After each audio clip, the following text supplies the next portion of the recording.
of Education to order this business meeting on August 2nd.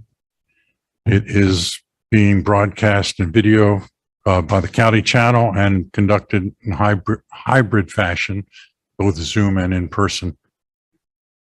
Requests for public comment participation will be accepted between 5 p.m. and 5:30 p.m. by sending an email with your name, phone number, and topic to Robin Cushenberry at beaufortk12.sc.us. You'll receive a phone call during public comments where you will be able to speak and address the board for a maximum of 3 minutes on issues within the board's domain. Forum will be limited to 30 minutes. If you are in person, which no one is, you may address the board for a maximum of 3 minutes on issues within the board's domain. Each speaker must fill out a public comment card. Please see the board clerk for a card. Requests for the second public comments will be accepted between 7 and 7:30 p.m. in the same manner. Second public comments will take place prior to adjournment, but no later than 9 p.m. Second forum will be limited to 15 minutes. In the event the board has not finished addressing all items on tonight's agenda, the board will reconvene tomorrow, August 3rd, to finish the agenda items. Yes, ma'am. Are you ready for the motion? Yes, ma'am. Okay. I move that the Board of Education goes into executive session for receipt of legal advice regarding 3 pending claims covered by the attorney-client privilege pursuant to South Carolina Code Annals Section 3478-2, receipt of legal advice and attorney-client privilege regarding pending workman's compensation claim pursuant to South Carolina Code Annals Section 3478-2, personnel matters, discussion of employment pursuant to South Carolina Code Annals Section 3478-1, adult education homeschool report pursuant to South Carolina Code Annals Section 3440A4, and discussion of negotiations incident to propose potential purchase of property in Bluffton, South Carolina pursuant to South Carolina Code Annals Section 3478-2. Second by Ms. Robine. Any discussion? Okay, all those in favor? Aye. Unanimous? Unanimous for those present. Wisniewski, aye. Do we have anybody on? Wisniewski, aye. Rachel. Rachel? Okay. All right.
Okay, we are now back in public session.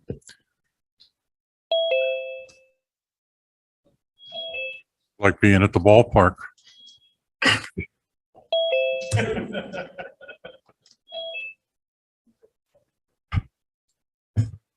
Anyone here know about dual personalities? Yeah, I could use your help here. Yeah. Okay, do we have any actions necessary and appropriate coming out of executive session? Yes, Mr. Chairman. I move that we accept the superintendent's recommendation for the monthly adult education homeschool report for August 2022. Second by Dr. Quads. Yep. Any discussion? All those in favor? Aye. Aye. It's unanimous. Mr. Smith, you are an aye? Okay. Okay, that was unanimous. I move that the board approve settlement authority in the pending workers' compensation case in the amount of $93,179.81. Earl Campbell seconds. Discussion? All those in favor? Aye. Aye. Ingrid? Ingrid abstains.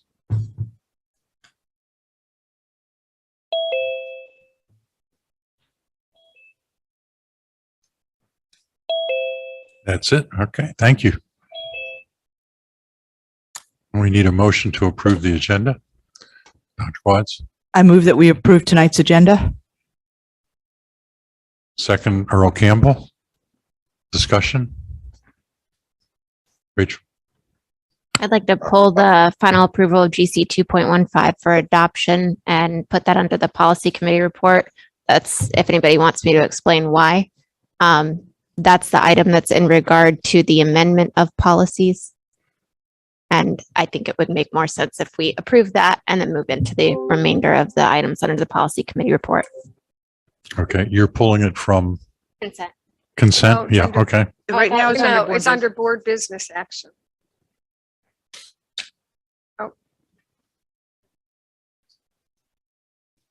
Okay, we can proceed.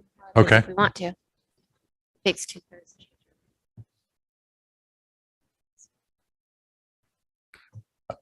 I'm looking for you to be comfortable.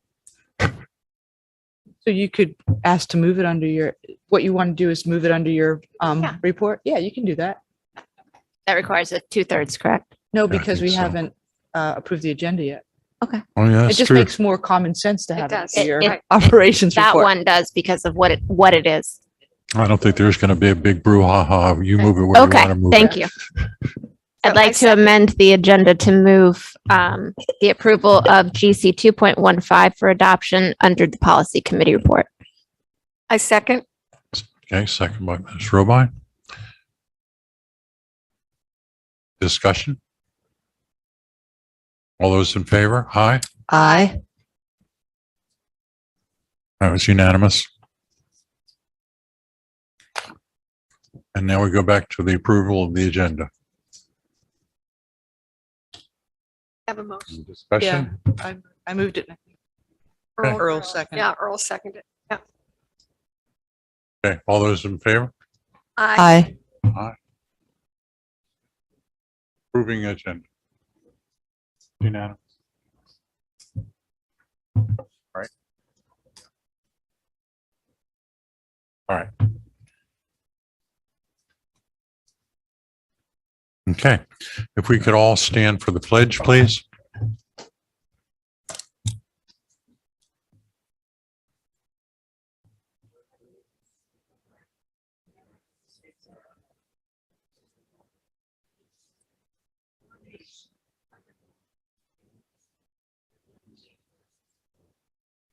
Have a moment of silence, please.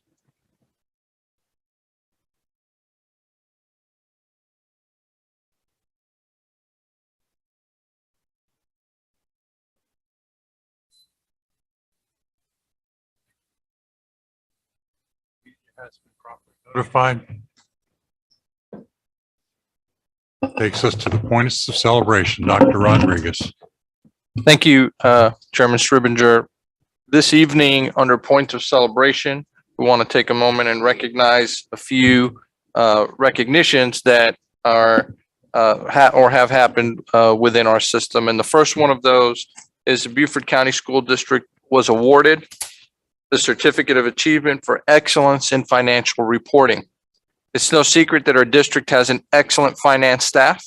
Just a few months ago, we received word of our 24th consecutive clean audit, and our current bond rating are AA1 with Moody's Investors Service and AA with Standard & Poor's.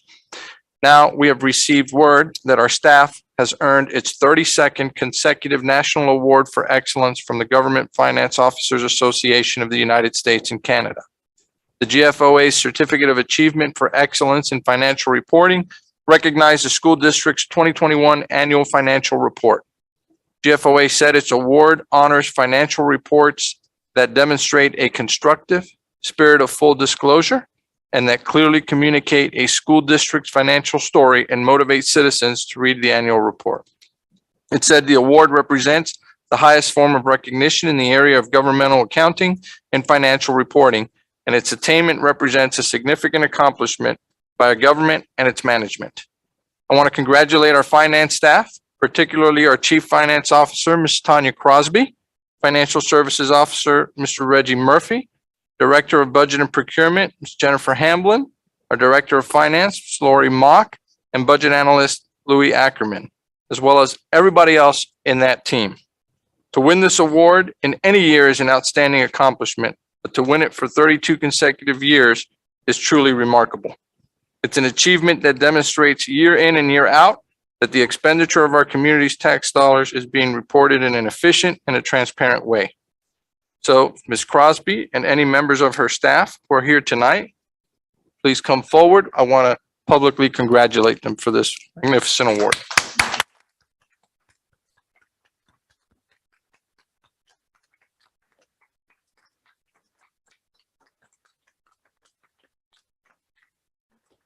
Thank you very much. It takes a team effort to make this happen every year, and we're very proud of this accomplishment and intend to continue it for many years to come. So thank you. Thank you, Tanya. And thank you to you and your fantastic team.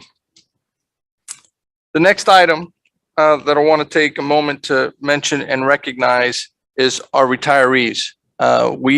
We had a celebration last week to honor the retirees in our school district from this past year. And we held it over at the Culinary Institute in Bluffton. It was a beautiful place to have it. Our HR team did a magnificent job in putting together a great evening and a great event for our retirees. And so our school district's mission is to prepare graduates who compete and succeed in an ever-changing global society and career marketplace. And last week, the district honored the group of professionals who have dedicated years of personal service to fulfill that mission. Ms. Cushenberry, you want to run the... Snapping selfies and having some fun celebrating their retirement. The Beaufort County School District recognized its retiring educators during a reception at the Technical College of the Low Countries, Culinary Institute of the South. I taught for 26 years here in Beaufort County. I'm going to miss my kids. I'm going to miss my kids and my coworkers. I've been very blessed over the last 26 years to have great friendships with other teachers. I've been doing this for 28 years. I'm going to miss my students because I'm the type of person that I get so close to students. They act like my children. Most of them call me mom or auntie. 21 years, and I'll miss the kids.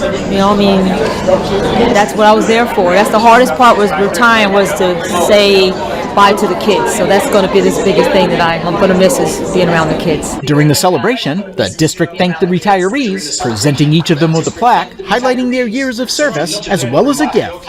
As a teacher, you have the opportunity to change lives and change trajectories for kids. And that's what they do, you know, and so they have changed lives, you know, over their years of service. And so for that, we're exceptionally grateful for all that they've done and wish them well in their retirement. But If they want to come back, we have an opportunity. So thank you again very much for all that you've done for your children in Beaufort County. I think the most important thing that we can do for our employees and people in general is to let them know that they're appreciated and to let them know what a great job they've done and to also let them know that they're leaving us, but we're going to miss them and we're always here if they want to come back. Our arms are always open. The newly retired teachers are excited to talk about their future plans, including traveling as well as finding ways to continue to work with children. I'm gonna pinch myself and see if it's real, and I probably will come back in the school system to help out every now and then. I'm planning on going on a cruise in November, and after that, be going. My son is in the military, in the Navy. He's going to be stationed in Connecticut, so I plan on going after my cruise to Connecticut. More than 60 educators retired at the end of the 2021-2022 school year.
On behalf of the entire school district, our community, and the many lives that they have touched, we want to say thank you. We thank you and congratulate you, our Beaufort County School District retirees, and I cannot express enough how much we appreciate your time here in our school district impacting lives. Thank you very much.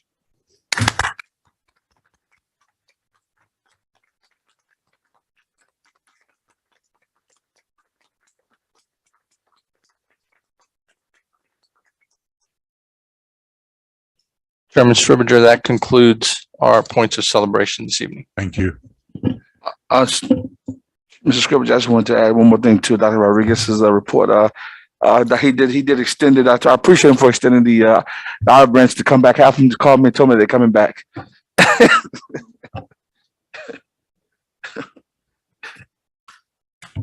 Okay, takes us to our first public comments. Will Chisholm.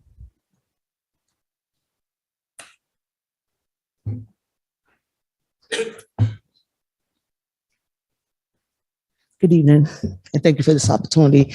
I again stand before you as I did on June 7th, when I came and made a public appeal to file grievances for instances that happened through HR.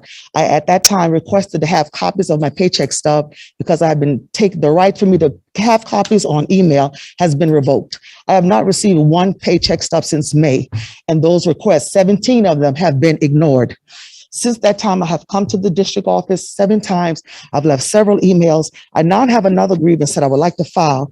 I sent copies to 3 of the board members because I wasn't sure if 22, then 22 meant that the other board members would not be here. But I sent copies to Angela Middleton, David Steinberger, Binder, hope I didn't say that incorrect, and Kathy Robine. Please review and please, could I get in touch with someone?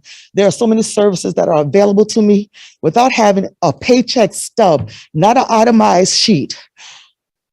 I can't, there are things that I need that's not equivalent. I provided a grievance upon investigation. These pages were never included in the investigation. I would like to provide this to someone today. Please, I will not get the attention if someone doesn't talk to me tonight. If I return here, I will be pushed out of this building as I was on last week when I had to call 911 because security was trying to get me out of the building because I was asking for a paycheck stub. Please don't review the cameras. Look at this. I'm serious and I'm honest. Check the cameras between the hours of 11 and 1 o'clock. I was forced out the door. 911 came. And before I left, I did get some of the paperwork, but I did not get my paycheck stub. If that's available to me, an employee of Beaufort County School District, please may I know. I was told that last night would be the night that I find out if I'm going to still be an employee because I have to convince someone that I deserve my job. I would like to know that tonight so I can prepare for my school year on Monday. Thank you.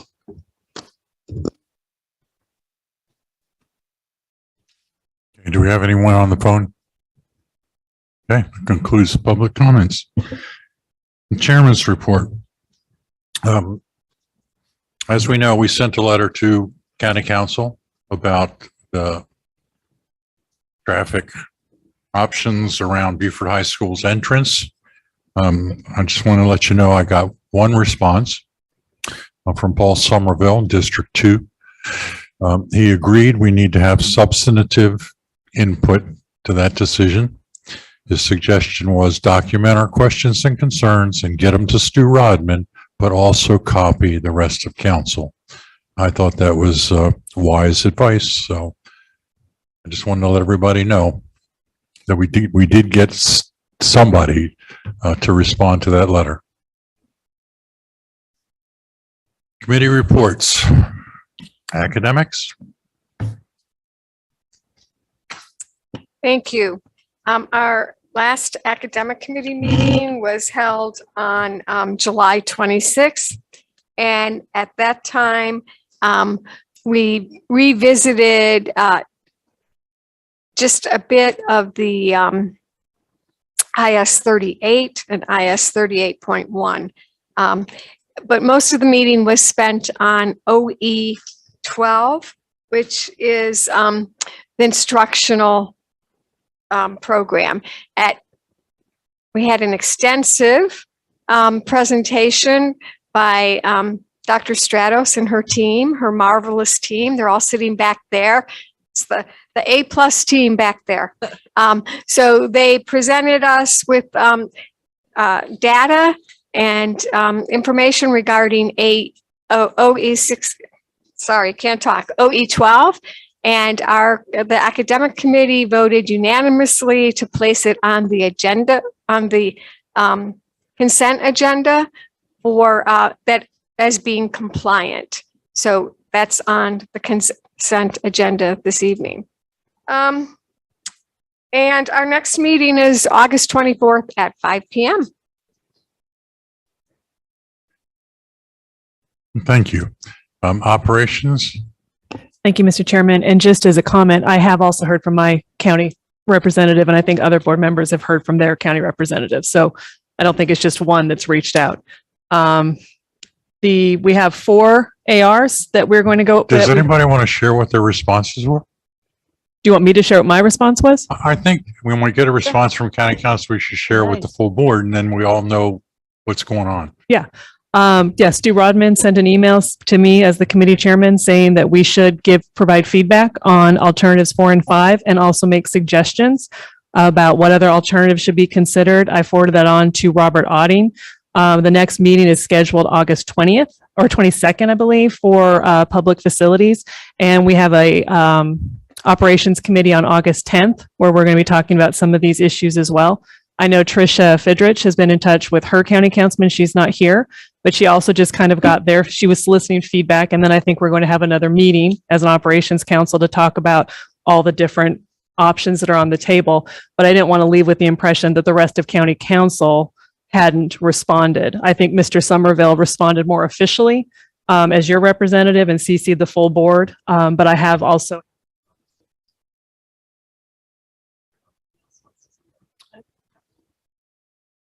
I would just like to say that I have definitely not heard from my county council representative regarding this, but thank you for sharing that. And in the future, when I just think that it would be more informative that in an issue like that, when the whole board sent out a letter that we're all informing that comes up and is an email to the full board so that we all can be on the same page. And that's just a effective communication. I do appreciate that. Thank you. All right. Moving on to this was a special called meeting that we did because there were a couple things that needed to come to the full board before school started. There were 4 ARs that were brought up with changes, and just for public record, ARs are under the purview of the superintendent, and he and his staff just bring them in front of us to make us aware of any changes or notifications of any changes so we can share them with the public and we're informed. There were 4 ARs, kind of 4 ARs. Service animals is broken down into OS 30, 30.2, and 30.3. So I'm going to go quickly through those ARs, and then we have 2 action items. Service animals, we're going to be having service animals in the school. I'm not sure if it's the first time, but I think it's the first time in recent memory. And so the staff developed specific ARs as to how service animals will be handled in the school. They did it for the public, for other students, and then for staff. So those are published on our website under Beaufort County policies under the AR operational services -30. If anyone wants to look at those or if anyone has any questions, Ms. Cartledge is here to answer any questions. Want me to pause or keep going through? The next one is the Suicide Awareness and Prevention AR. It's ARSS or Student Services 50. And this was changed to bring it in line with the new law that says any school in the state of this is the South Carolina state law, any school that issues ID badges, which our high schools do, that on the back, they are required now to have the contact information for the NAMI suicide hotline number. It's a mental health initiative through the state. And so starting the high school, all of the high school student badges will have that information on the back of them. And we discussed a little bit about possibly moving something like that down to the middle school. Right now, the middle school students do not have badges. So that the changes to that are on ARSS 50. Moving right along. Crisis plans, student services 58 and AR. This one, there was a big change that was brought into this one, which is that we have a new role here at the district. Jerry Henderson, who has been our head of counseling, is making a somewhat lateral move into crisis prevention coordinator. She feels that those 2 jobs overlap a fair amount.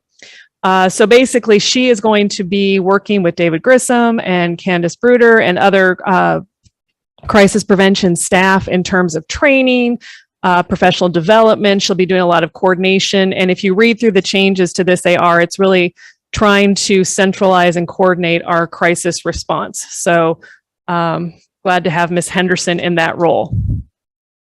Final AR, safety emergency drills and assessment, and it's just an update with the crisis coordinator about the different responses we have, not only to safety drills, security assessment, fire safety, active shooter, all the different ways that the district handles preparation for those types of issues. So that concludes my report on the ARs. Thank you, Mr. Chair. I just had a quick question. It looks like so on OS 33, there's no red to indicate any changes in the document that's in board docs. Is that the correct document? Is this the, I think it just came out with the crisis management. Okay. Well, But that's a good question because I didn't look to see. They were all kind of together. I don't know if they were. Wendy, is she still here? Not the markup. Is there a way to get a copy of the markup for us, please? Thank you. And then my other comment is that OS 33 on Roman numeral 2 refers to the person in charge there as the Protective Services Coordinator, but then I think that is stricken in SS 58 and it's now called a Director of Protective Services. Hold on, I'll pull up because I think we have the one in our. I just want to make sure it's consistent throughout because it looks like it was changed in one and perhaps not the other. I can pull up what was given to us in Operations Committee because I see it does say the clean version on one in board docs. Oh, then my computer went to sleep. Yeah, I think what the gist of that one was is that Jerry Henderson was taking a larger role with some of that coordination.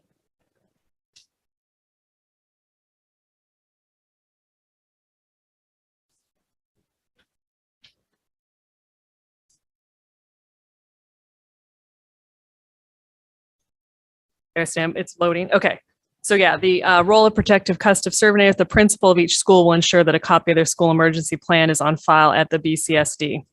Which one are you looking at? Sorry. This is the one that is are we calling it the dirty version, the red line version? With the changes. Is it OS 33? Yeah. Okay.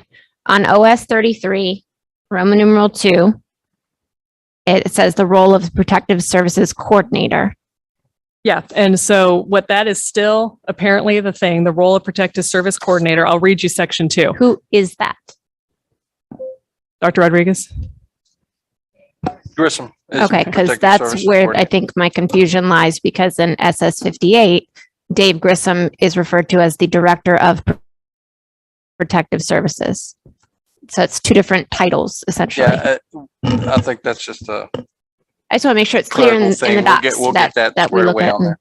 Okay. So one's Director of Protective Services and one is Crisis Prevention Coordinator. Is that what you're saying? She's saying that the language around Director of Services needs to be consistent on SS 38 and OS 33. Correct. Right. Thank you. I was going to ask her, do we need to approve that? If that's No, this is just for okay, information okay, purposes. okay. Okay, so I did that in that specific order because what we actually needed to get done today by law is approval of the Model Fire and Safety Program for Beaufort County Schools, which is in our packet here. It does go through all the different people that are involved, who to contact, how it's coordinated, who's the contact at each school. So each school has its individual plan, and not plan, but individual contact people, and they're listed as to what their responsibilities are. And it talks about the different trainings that are involved, the different not trainings, what's the word? Drills that and how many times they're done and how they're done and all that. So all that is contained in the Model Fire and Safety Program, which was adopted on August 2nd, and we do need a motion to approve that. So if anyone has any questions for that, or I can go ahead and read the motion. Want me to go ahead and do the motion? Okay. So I move that the Beaufort County School District approve the Fire and Safety Program for Beaufort County School District. Second by Mel. Okay, discussion. Dr. Wise? So Ingrid, question. Yeah. So this was adopted a year ago. Oh, no, I see. It's being adopted now. Okay, that my mistake. Wendy, I'm not clear, but I think it gets adopted. Does it get adopted every year? Okay. So have we had done this previously? And so why are we doing it?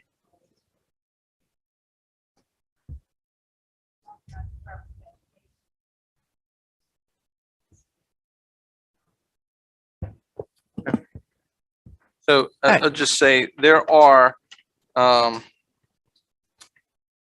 if I can take you back to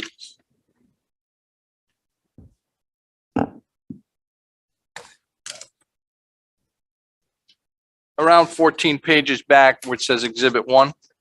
And you can see there that there are a list of different verifications and names and contacts. These are things that have been in place anyway over time. And I think what the state's done is more formal in their code now, requiring the adoption. That's what this. Okay.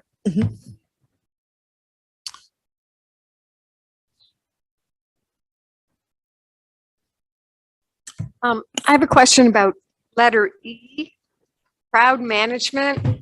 It says the BCSD complies with, then there's a statute and requires crowd managers to be provided. So that's Is there a, who are there designated crowd managers? Is the principal? What's the? That's a great question. The crowd management component is something that is in addition now, right? And what they're looking at is wanting for every 250 people at an event, crowd managers, right? And it varies whether it's an indoor event or whether it's an outdoor event. Whenever we have an event that has law enforcement present, for example, they are crowd managers as well, right? And so, but we are going to have, there's a specific training that they have to take.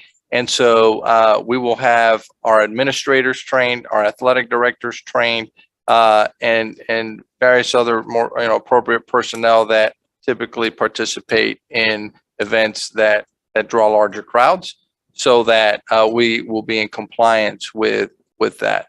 Wendy, does that cover it?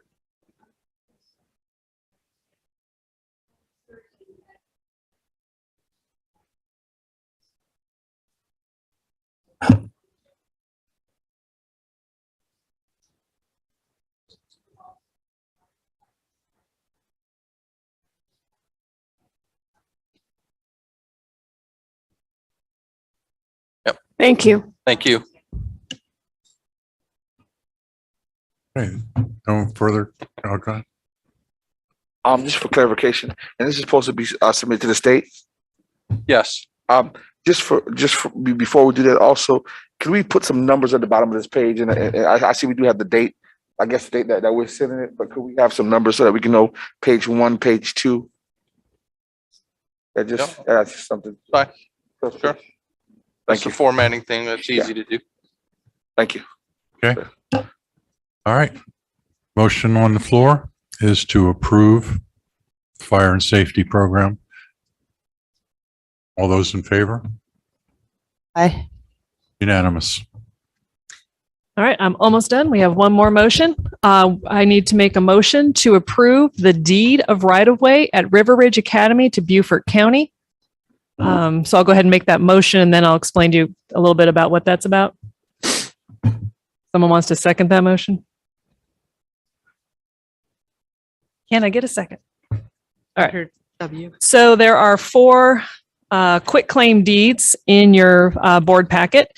They each represent teeny tiny pieces of land around the entrance to River Ridge Academy, which is directly across from Hampton Lake on Bluffton Parkway. What the county is asking for, they're going to put in a traffic light there. And rather, they don't want an easement. They actually want to take over that portion of the little tiny bit of the property, like 0.028 acres, and I think 0.0003 acres to put in the traffic light. And they're going to have sidewalks. It's going to enhance the safety of students who may be coming and going to Hampton Lakes or onto Bluffton Parkway. So the staff was very much in favor of this, and that is the essence of the motion. Any questions? But just say it's desperately needed there. When they opened up the new entrance or exit at Hampton Lake, it dumped a considerable amount of traffic into that intersection right in the entrance to River Ridge. And so last year, while it was open, I can tell you personally, I know it was a challenge for kids. And that's one of the things I've heard quite a bit. So we've lobbied pretty hard to get the county to put a traffic light in there. They've been moving in that direction, and this is the beginning of that. So They just need 4 tiny slices of property right there at the intersection. All those in favor? Aye. Unanimous. All right, and that concludes the special meeting we had. Our next meeting will be Wednesday, August 10th at 3 p.m. here in the district office. Okay, thank you. Who is going to do policy? I am. All right, I have some notes and there's quite a few items here, ladies and gentlemen, so please bear with me. The policy committee met on July 14th. As you all remember from the beginning of this meeting, I moved the approval of GC 2.15 to my report, and I'd like to go ahead and make a motion for final approval of policy GC 2.15 for final adoption. I'll second. Second by Dr. Watts. Oh, and what page was that? That is 2.15, GC 2.15. Of 76. Yeah. Just to explain a little bit of why I moved it off of board business action. Tina did. The reason I moved it off is because this is in regard to what the procedure is for us to amend our policies. And this is going to final approval. We've already seen it once. So under our current existing policies, this would be the final time, and it would change the process by which the other policies that I'm going to read today will follow. So that's why I wanted to bring it and have that said first. Or seen first. Everybody? Well, that makes a lot of sense. I hope so. It's so refreshing for us to deal with something that makes a lot of sense. Okay. That's all I got on that one. Thank you, Frank. I was trying to get a chuckle from somebody. All right. Yes. You have the motions on? Second. Motion is up. All those in favor? Aye. No?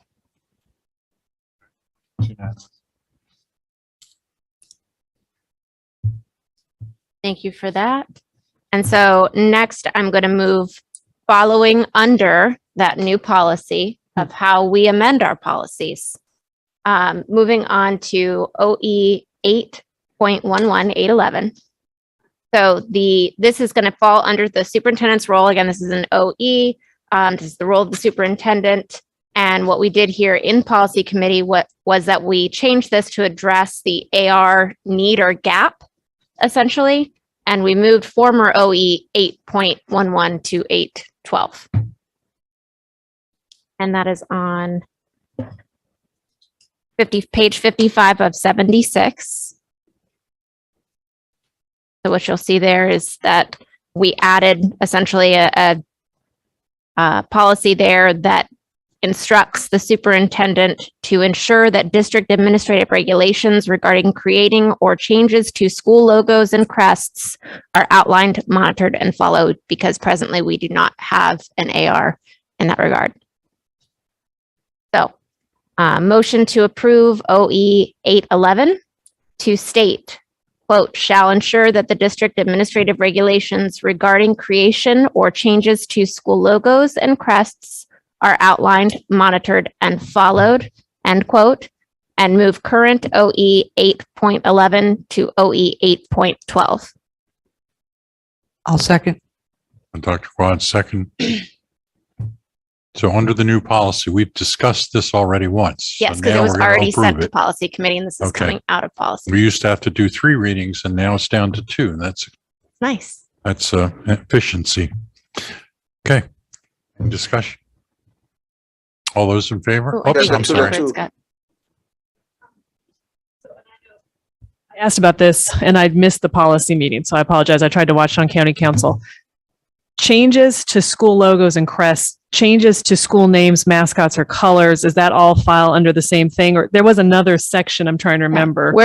I'm going to get to we checked every box, or we tried to check every box, but this creation of 8 or This is a new thing. This is a new thing because there was a lot of confusion in Right. regard to logos and crests. And so we're bringing that into the conversation and essentially saying the district needs to have an AR on No, I that. thought you guys did an amazing job straightening out all the different places this information wasn't pulled together. I just wasn't sure if that was coming up. So that's coming up next. Okay. Yes, ma'am. I just have a question about the wording. Is it regarding creation or regarding creating? Because on the form that I have here, in what's up here, it says creating. Mhm. And I think in the motion, it says, shall ensure that district Oh, you're right. administrative regarding creation Yeah, the word is. or changes. So just to be clear, which one are we using? Well, the one that is on the actual policy manual here is what we worked on. This is the work product. So I would say, Robin, if you could change the word creation in the motion to say creating, that would be most appropriate. Hate to be- No, thank you. but That's it's- usually what I do. It's your job. That's what I do. Mr.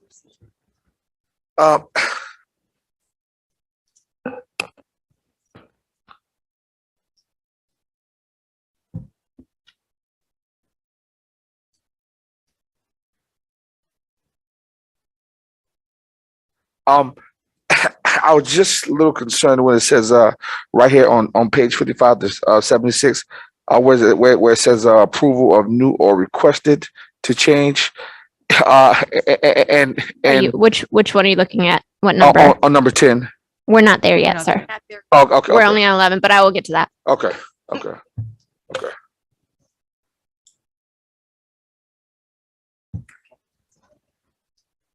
All right, there are no other questions. All those in favor? Aye, Aye. is unanimous.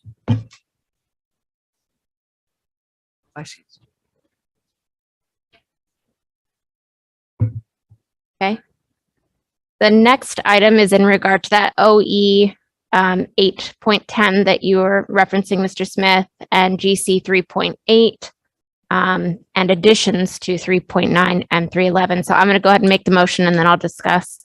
I move that the board approve OE 8.10 and GC 3.8 with the additions of GC 3.9 and 3.10. A second.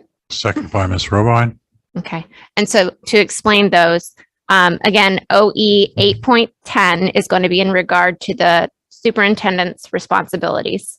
And that is simply adding in mascots and colors and then also addressing the need for new or requests for changes.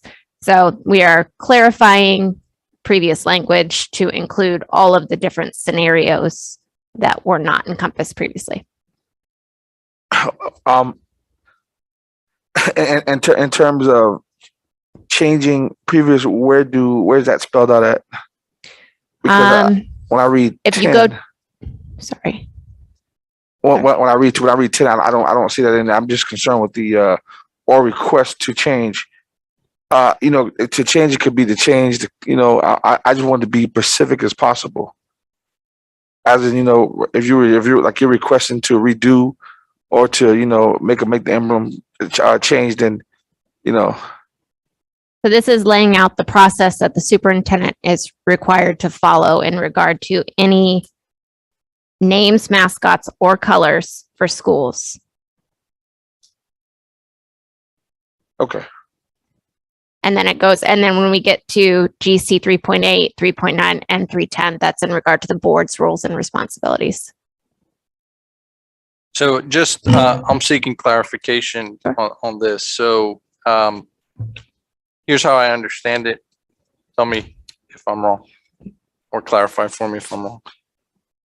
What I understand is the board had a motion at the last meeting to ask the superintendent and the staff to create an AR around logos. What we've done here is codify that motion into our policy. It doesn't specify anything around the logo other than to say that we have to have an AR to address logos. And now you're fine tuning the policies around mascots, colors, and those types of things. Yes, sir. Not logos, but mascots and colors. Yes, sir. Understanding that at a school, when when students at a particular club, let's say Bluffton Bobcats, for example, when students at Bluffton High School in a particular club are designing a T-shirt around their club or their group, and that T-shirt has a Bobcat on it, right? If the official logo, if the logo so the mascot that the school uses is the Bobcats, okay? But if the students design a T-shirt that has a Bobcat standing up and doing this, right? That's not an issue for the board. It's still a Bobcat, right? That's not the issue the board is delving into. The board is asking me to delve into how we manage logos. Yes. Like that. Is that correct? Yes. Okay. I just want to be clear on the expectation around that. So as we move through. Okay.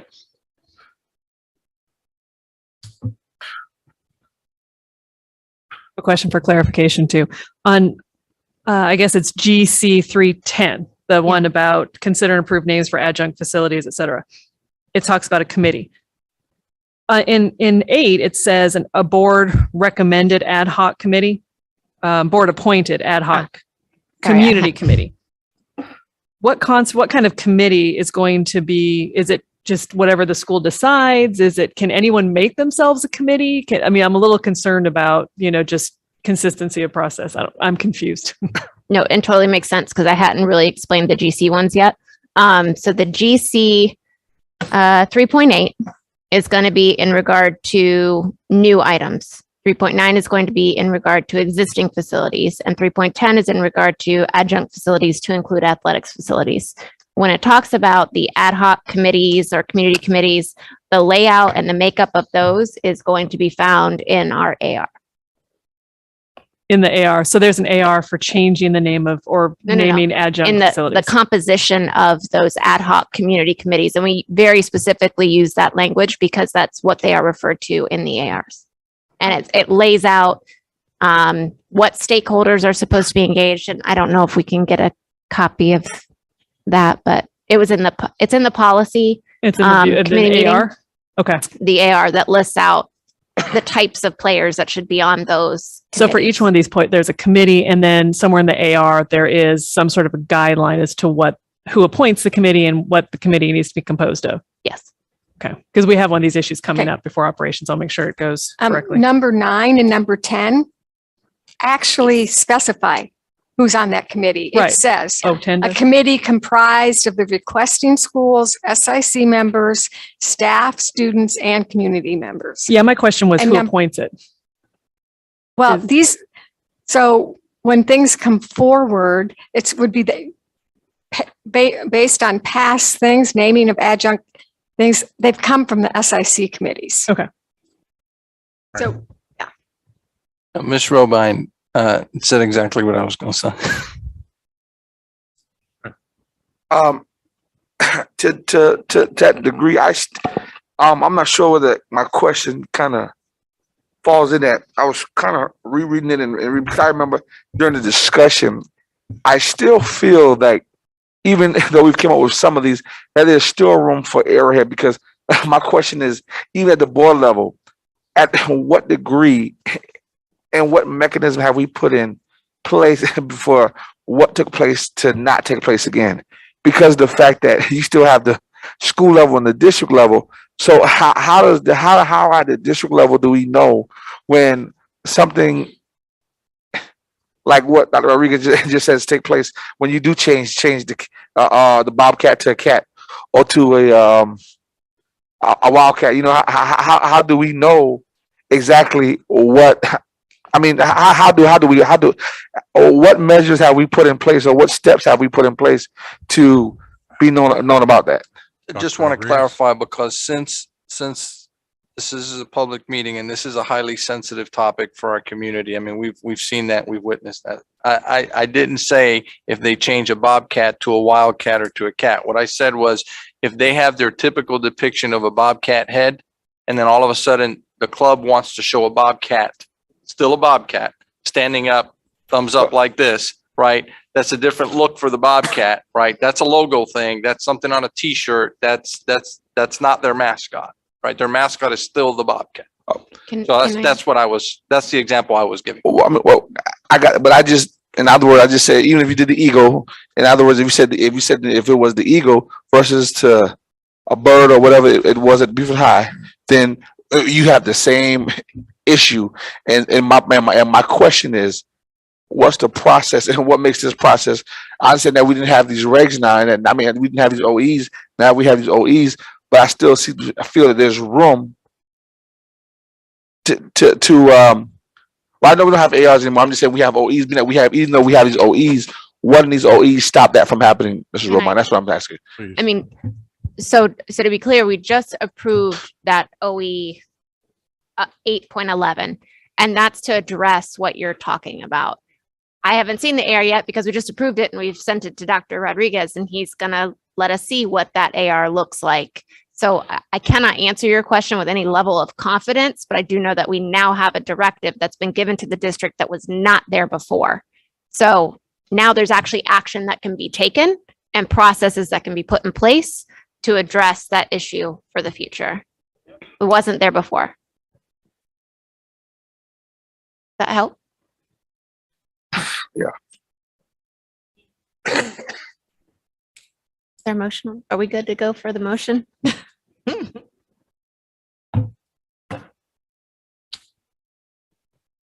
Motion. Okay. All those in favor? Aye. Unanimous. And that concludes my report. Oh, Unless anybody has any questions. Yes, sir. But I still have a problem with an ad hoc committee, because in the past, the students and the community members would bring a recommendation to the board. Yes. And they still will.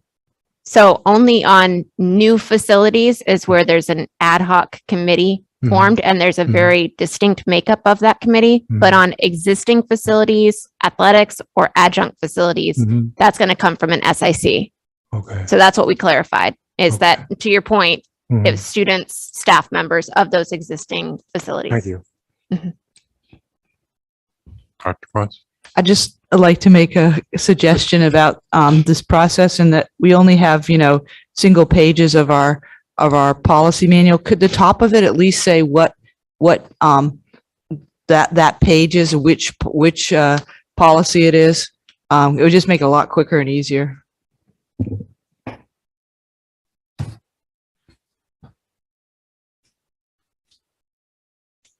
Okay. Thank you. You're done? Okay, thank you. Superintendent's report. I'm sorry, Mr. Smith. No. What, are you directing the meeting now? I was actually going to add another point. I have a question. Okay, go. I was going to say, was there anything else discussed at that policy meeting? There were some other items that are going to have to roll over. We were trying to constrain for time. So we addressed the pressing matters, and there are quite a few other policies that'll be at the next meeting that we discussed. I couldn't list them out for you numerically right now, but I know that there's other work to be done. Okay, thank you. Okay. Superintendent's report, student achievement. Thank you, Chairman Stribinger. So two items tonight on the superintendent's report. One under student achievement is about our instructional 22-23 kickoff, and Dr. Stratos are here this evening.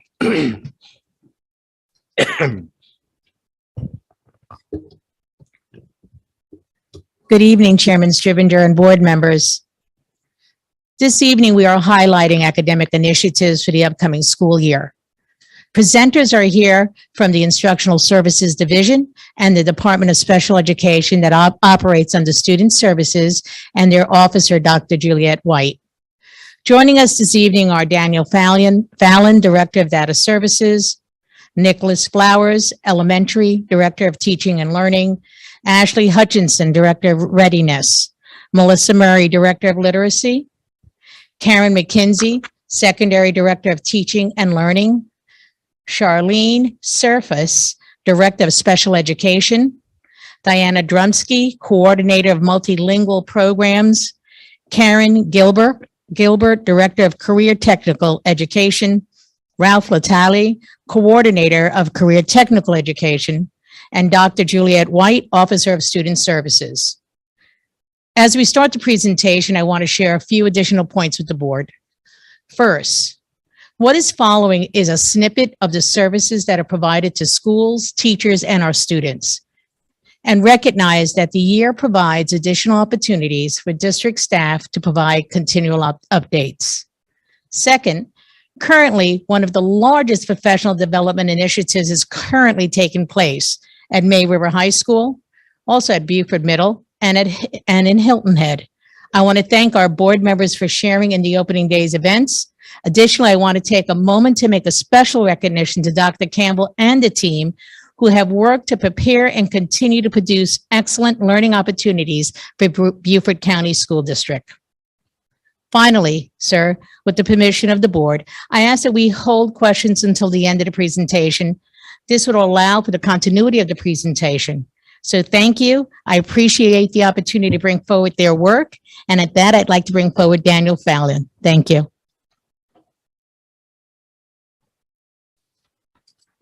Good evening, Mr. Chairman, ladies and gentlemen of the board. As Dr. Stratus mentioned, my name is Daniel Fallon, Director of Data Services and Accountability. And I just want to talk about a few things this evening. First and foremost, if you see on the slides that I had, in absence of a better word, I used expand. Expand can be taken many different ways. So my thinking of expand is more of a deeper understanding. So when we're talking about these 5 bullets, these 5 topics, that I'm not expanding as in making things wider, I'm going deeper. So they're expanding deeper understanding, deeper knowledge, deeper use. So first, professional development. So coming out of data services, you might not think professional development is high on our list, but we do have data analysis. That is the what, the why, the how to use data for all educators. That's going from our level at the district office to the classroom and working in PLCs and making sure that everyone has the understanding of the data that we're using, the assessments, so we're all on the same page and we can make informed decisions.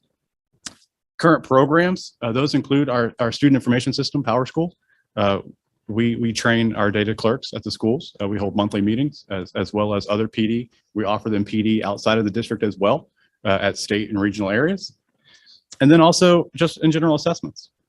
So you'll hear more of that throughout the presentation as we move to more of a balanced assessment approach, more into the formatives, more into the summatives in a balance. You'll hear that and you understand why assessments are at the forefront.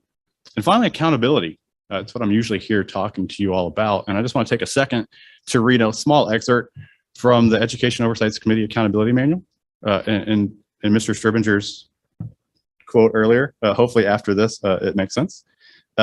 So quote of the EOC and the Accountability Manual, the express goal of the accountability system is to improve teaching and learning so that all students are equipped with a strong academic foundation and to ensure that all students graduate with world-class knowledge, skills, and characteristics as defined by the profile of the South Carolina graduate. The accountability system is designed to promote high levels of student achievement through strong and effective schools. So while I usually just give you data and report card analytics, it's really the entire instructional services team and really the district office. We're all invested in this accountability system. So moving on to performance matters. Well, we've heard of this. It's something we brought in last year, but we're going to expand as in have a deeper understanding with performance matters. When we're looking at opening now our assessments, on the 10th, we're going to train our coaches, our literacy and numeracy coaches, as well as I think our master teachers, that they're going to be trained from Performance Matters so they can start writing classroom assessments at the school level. So not only is it a district-owned assessment, not only is it data just from summative assessments or our formative assessment vendors, we're also getting into now formative assessments at the classroom level that teachers can use immediately for their data. We're also going to increase the knowledge and skills at the classroom level, at the school level, around more better analytics. So the platform is very powerful. We rolled out. It's now time to go a little bit deeper so that we continue that work. Powerschool E-Collect is another thing Data Services is working on this year. It's a state-provided sponsor program, so we were paying nothing for this. It does link directly to Powerschool, and it's more of a public. So Dr. Stratus mentioned internal stakeholders.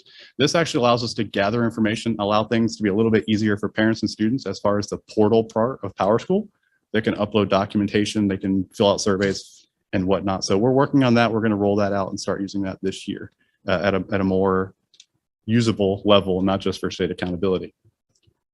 Refining the assessment calendar. I'm going to leave this to somewhat of the talk coming up at a much deeper level, but we did revisit the assessment calendar. We did revisit the assessment windows. It was easy to look at our assessment calendar and assume that we're testing all year long. That was more so the flexibility at the school level to accommodate testing windows for their unique situation. We're trimming those windows down so that we remove the look of nonstop testing as we bring in the balanced assessment model. And then finally, virtual learning partnership. Again, probably does not make sense to be in data services, but it's amazing. So with that, yes, sir. Sure. So with that component, currently we have 84 students that are signed up for the virtual learning partnership. We have expanded or extended into 4th and 5th grade. And we also carried on from our 8th graders last year into 9th grade. We have partnerships with the Low Country Virtual Consortium, as well as Berkeley County, that are providing virtual learning to Beaufort County students, a small set of Beaufort County students that have showed an interest and have been vetted and reviewed to meet the qualifications to be at-home learners. Thank you. Mrs. Flowers, thank you. Thank you, Mr. Fallon. So picking up with the balanced assessment system, one of the big focuses is taking the work that's happening in data services and accountability, but really thinking about translating that into practice within our classrooms.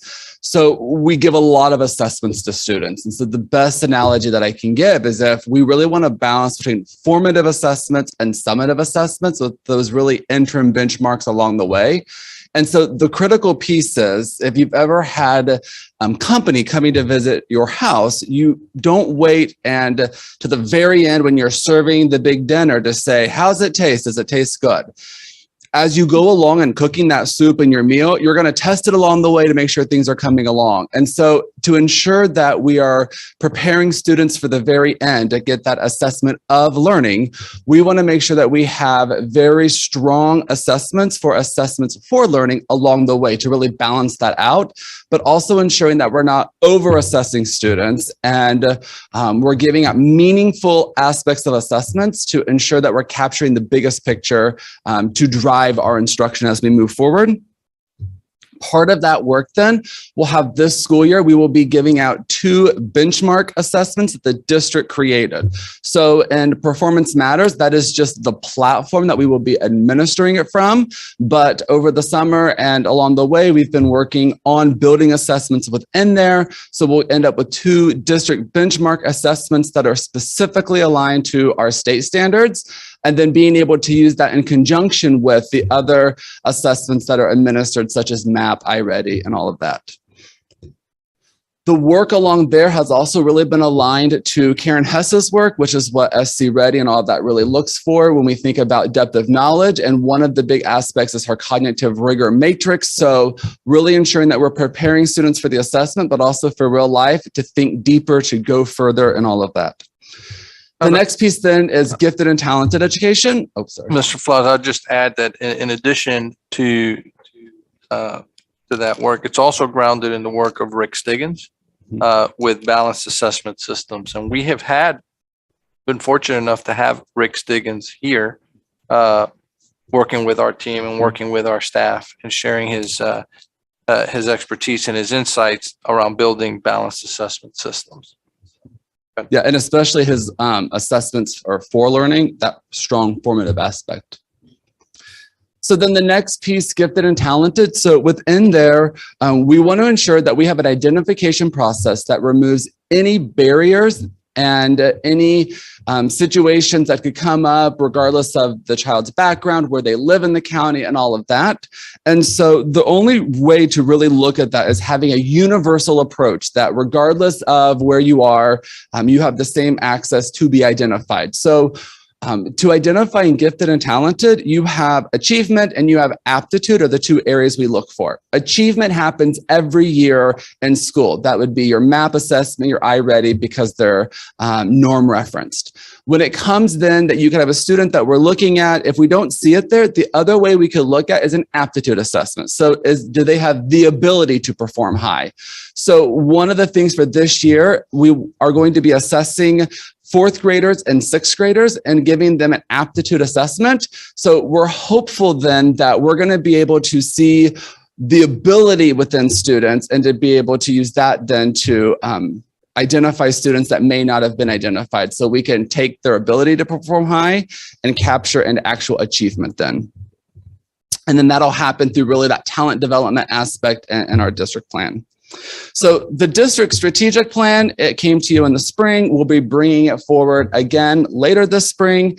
We will be moving forward to really focus in on our big rocks of student achievement, teacher and administrator quality, and that school climate in gifted and talented. One of the pieces with it is that we will be entering this year, we'll be working on planning for the last adoption cycle for that 5-year cycle. So we're nearing the end of the 5-year, and then we'll relook at our broader goals. And then our curricular areas, continuing the work really in the content areas that make up STEM, along with health, PE, and ensuring that the content areas and teachers are prepared. And then partnering that work with Mrs. Murray and I are working together on our coaching support. So ensuring that we have very specific professional development aligned to the unique needs of our instructional numeracy and literacy coaches, bringing them together for a unified approach that will have each month focused on student-centered coaching, targeted student populations, that balanced assessment system, and then PLCs, and then breaking into our specific content areas, because we know the needs of our coaches are very specific and unique to them for the roles that they serve in schools.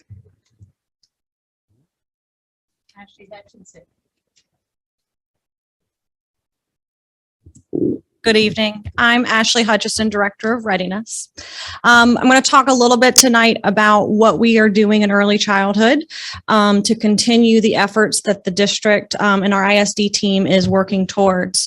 So with the traveling preschool bus, this school year, we are hoping to expand the traveling preschool bus in order for it to be out 3 or 4 times a week. In the past, it's been out 1 or 2 days a week and staffed with our current parent educators that are in the district through the Parents as Teachers program.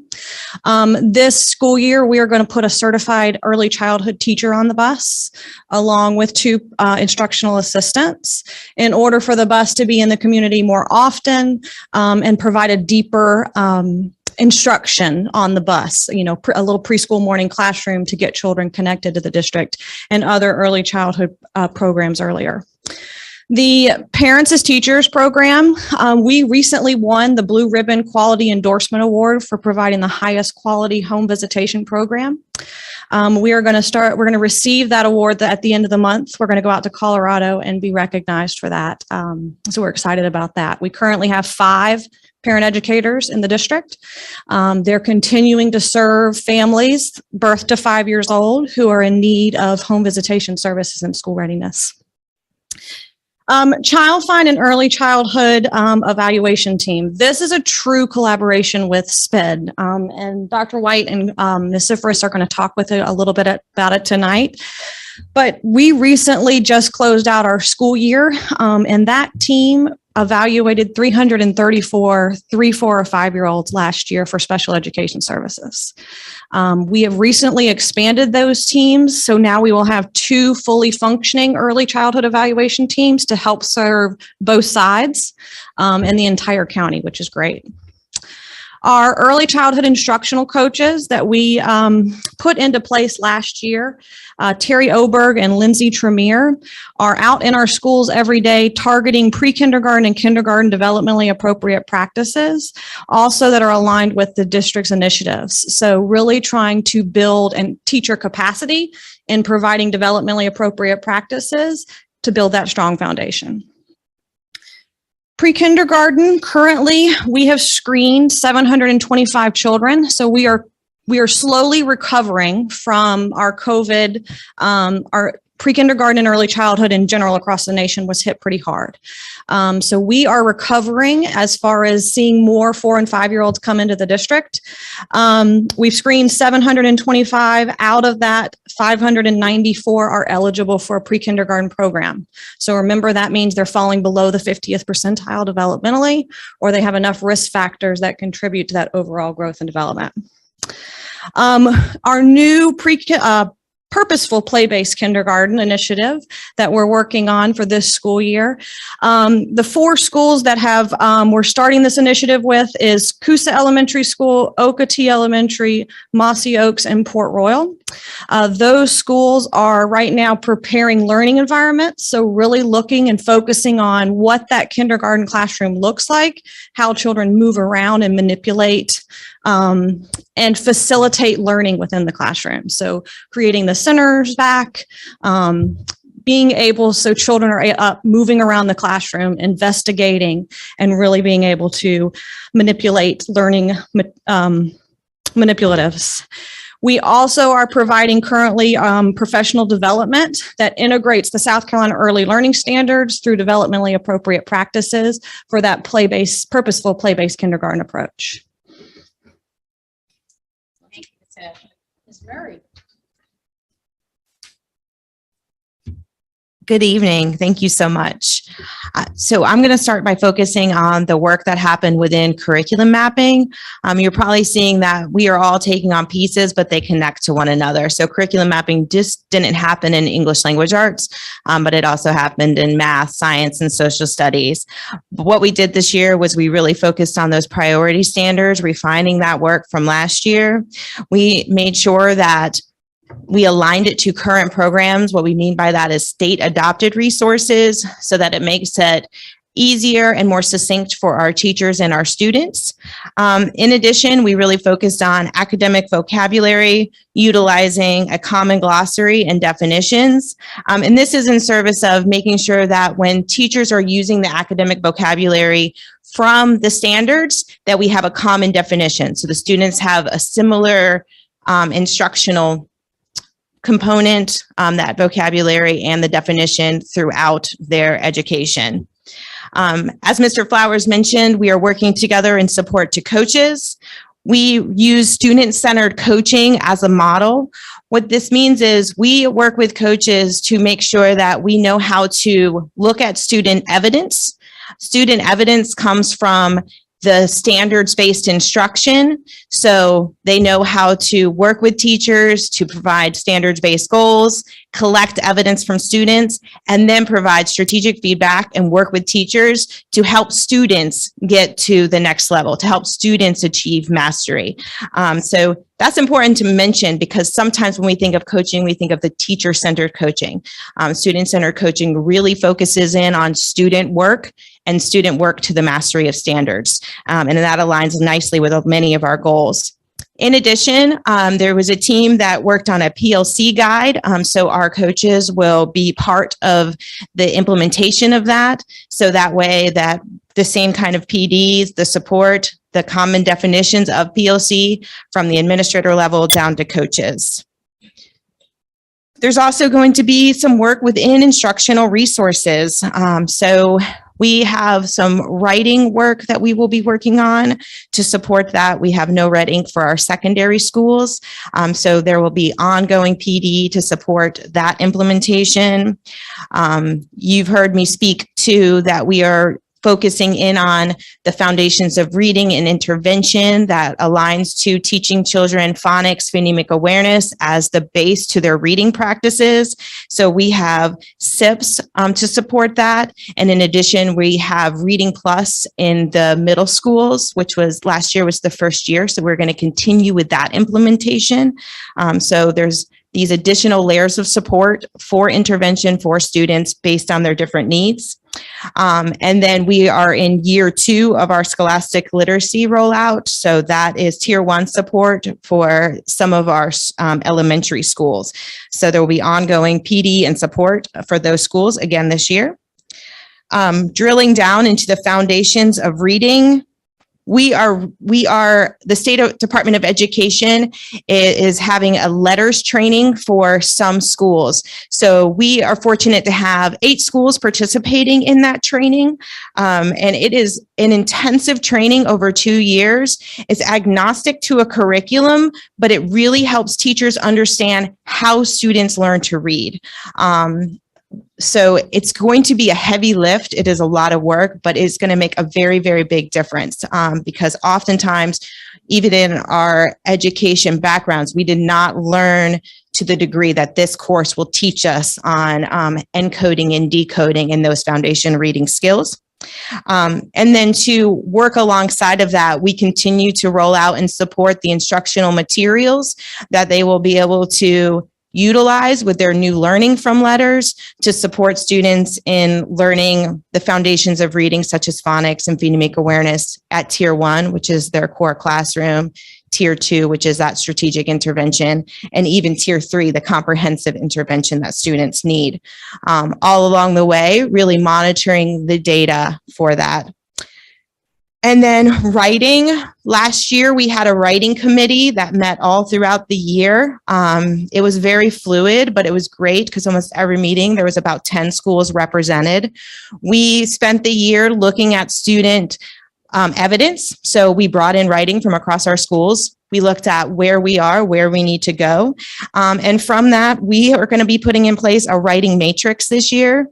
This matrix lays out how the standards progress across the writing. It also aligns the different standards to writing that should occur based on that standard. And in addition, we have so the interim assessment Mr. Flowers spoke about, there will be a TDA, which is a text-dependent analysis writing. That's what they take in Essay Ready. So that will be happening as a benchmark. And in secondary, our core resources collections. So we have already reworked their writing prompts to look and sound like and be like the TDA writing prompts set from the state. So that will be embedded in the matrix as support to the teachers this year as we grow our writing. Thank you. Thank you, board members, for the opportunity to share some of the work that we've done and that we are planning to do. So I'm going to start with professional development. We have held our first professional development as of today on the profile of the Beaufort County graduate. Very excited that it went well. Just want to share the units that we went through today. We went through a 6th grade unit that is based on Hammurabi's code and the similarities and differences to Beaufort County ordinances. We looked at expanding that into the Magna Carta and the United States Constitution based on our next 8th grade and 11th grade social studies curriculums. We looked at a 1st grade curriculum on financial literacy based on spending and saving, thumbs up or thumbs down. We also looked at an 8th grade lesson on the scent of home, which is about plow mud, which we now know as pluff mud. Before I got back from May River today, I'd already had a teacher from that session send me a unit that she had created since the end of the session. So teachers are excited to be a part of this work. We have started to work on our MTSS professional development sessions for the year as well. Dr. White and I will be presenting later this week a session on classroom management and discipline for that Tier 1 intervention. We have also began our rollout of the new Beaufort County School District Professional Learning Communities Guidebook. We have several sessions that are going to be led during Summer Institute from Rose Backus, who was our supervising guru on this. And then Dr. Sands from Beaufort Middle School and myself will be presenting on the 5th to our instructional coaches.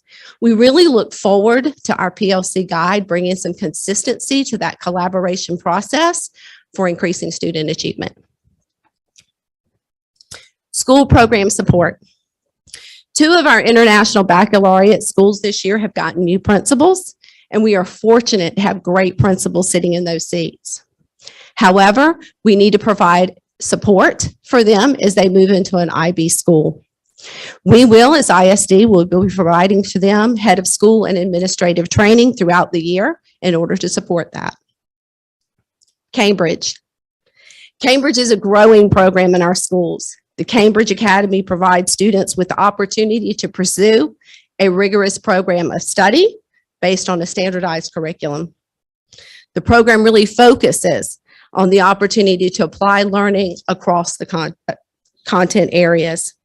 We've seen great success at Battery Creek with this program, and we've added Robert Smalls International Academy and May River.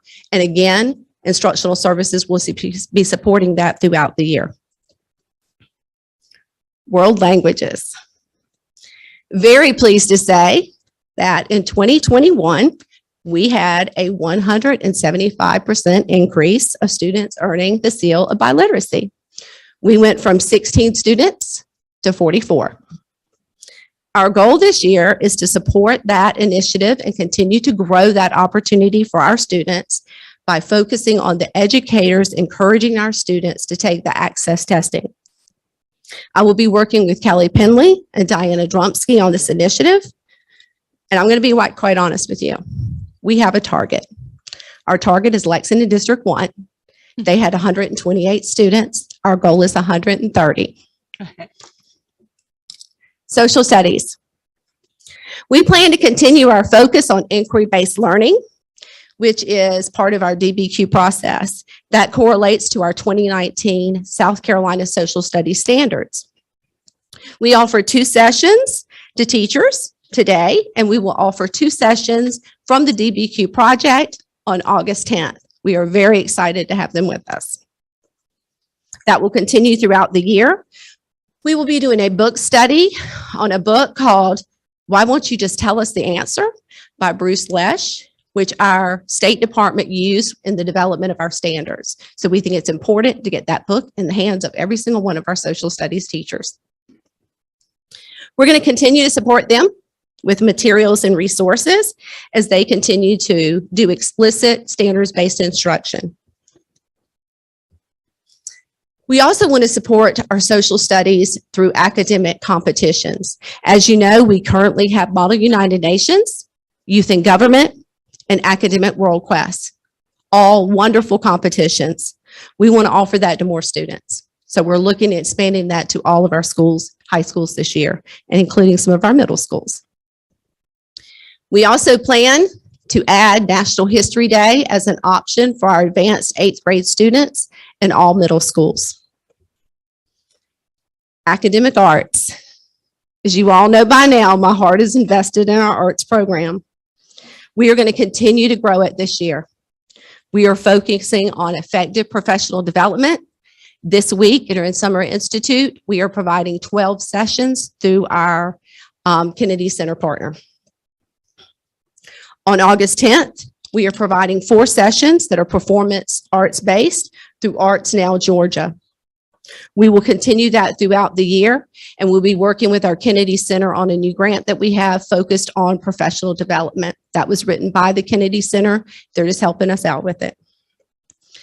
Arts are very diverse, and they're massive. And even with the addition of Chris Crabb as my coordinator in this area, the scope is wide. We have begun the process of encouraging our teachers to step up as leaders. I've developed roundtable sessions for every area of our arts. Those will be roundtables truly. I will sit in on those. I will not be leading those. Our teachers will. So we will be getting their voice, their talents, and their skills moving forward. Secondary schools. Personal finance. With the addition of the legislative focus going forward with our 9th graders in 26, 27, we are planning to get ahead of that. We wrote this summer into our government and econ classes current standards around personal finance. Personal finance curriculum has to be in place before that 26, 27. We want it in place at 2023. We do not want to wait to be just compliant. We want to be innovative, and we want to provide our students with this important curriculum now. I'm going to skip over school renewal plans pretty quickly because my partner, Mr. Flowers, handled that pretty well. But I will be supporting our secondary schools, middle and high school through that process this year. That brings us to EOCs and Accuplacer. End of course exams and Accuplacer exams, which are taken for entry into dual enrollment, are going to be a focus this year. Our goal is to strengthen those programs so that we can get higher scores from our students. We plan to have exam practice tests in place for our students, and we're looking at some online options for giving them a way to practice for the practice exam, if that makes sense. Finally, multi-tiered support systems. This is a collaborative effort between instructional service, we're the academic side, and support services through Dr. White's shop. Dr. Skaggs and I have developed a new Beaufort County School District Guide for MTSS, and our focus will be rolled out to teachers very shortly. Dr. Skaggs and I are also working on training modules that teachers can take online and will receive credit for. We are focusing first and initially on Tier 1 instruction, but we're definitely looking at that Tier 2 and Tier 3 instruction.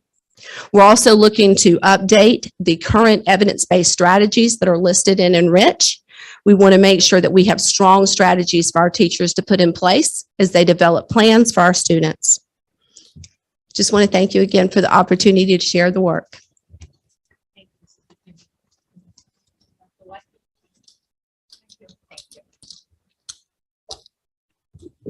Good evening.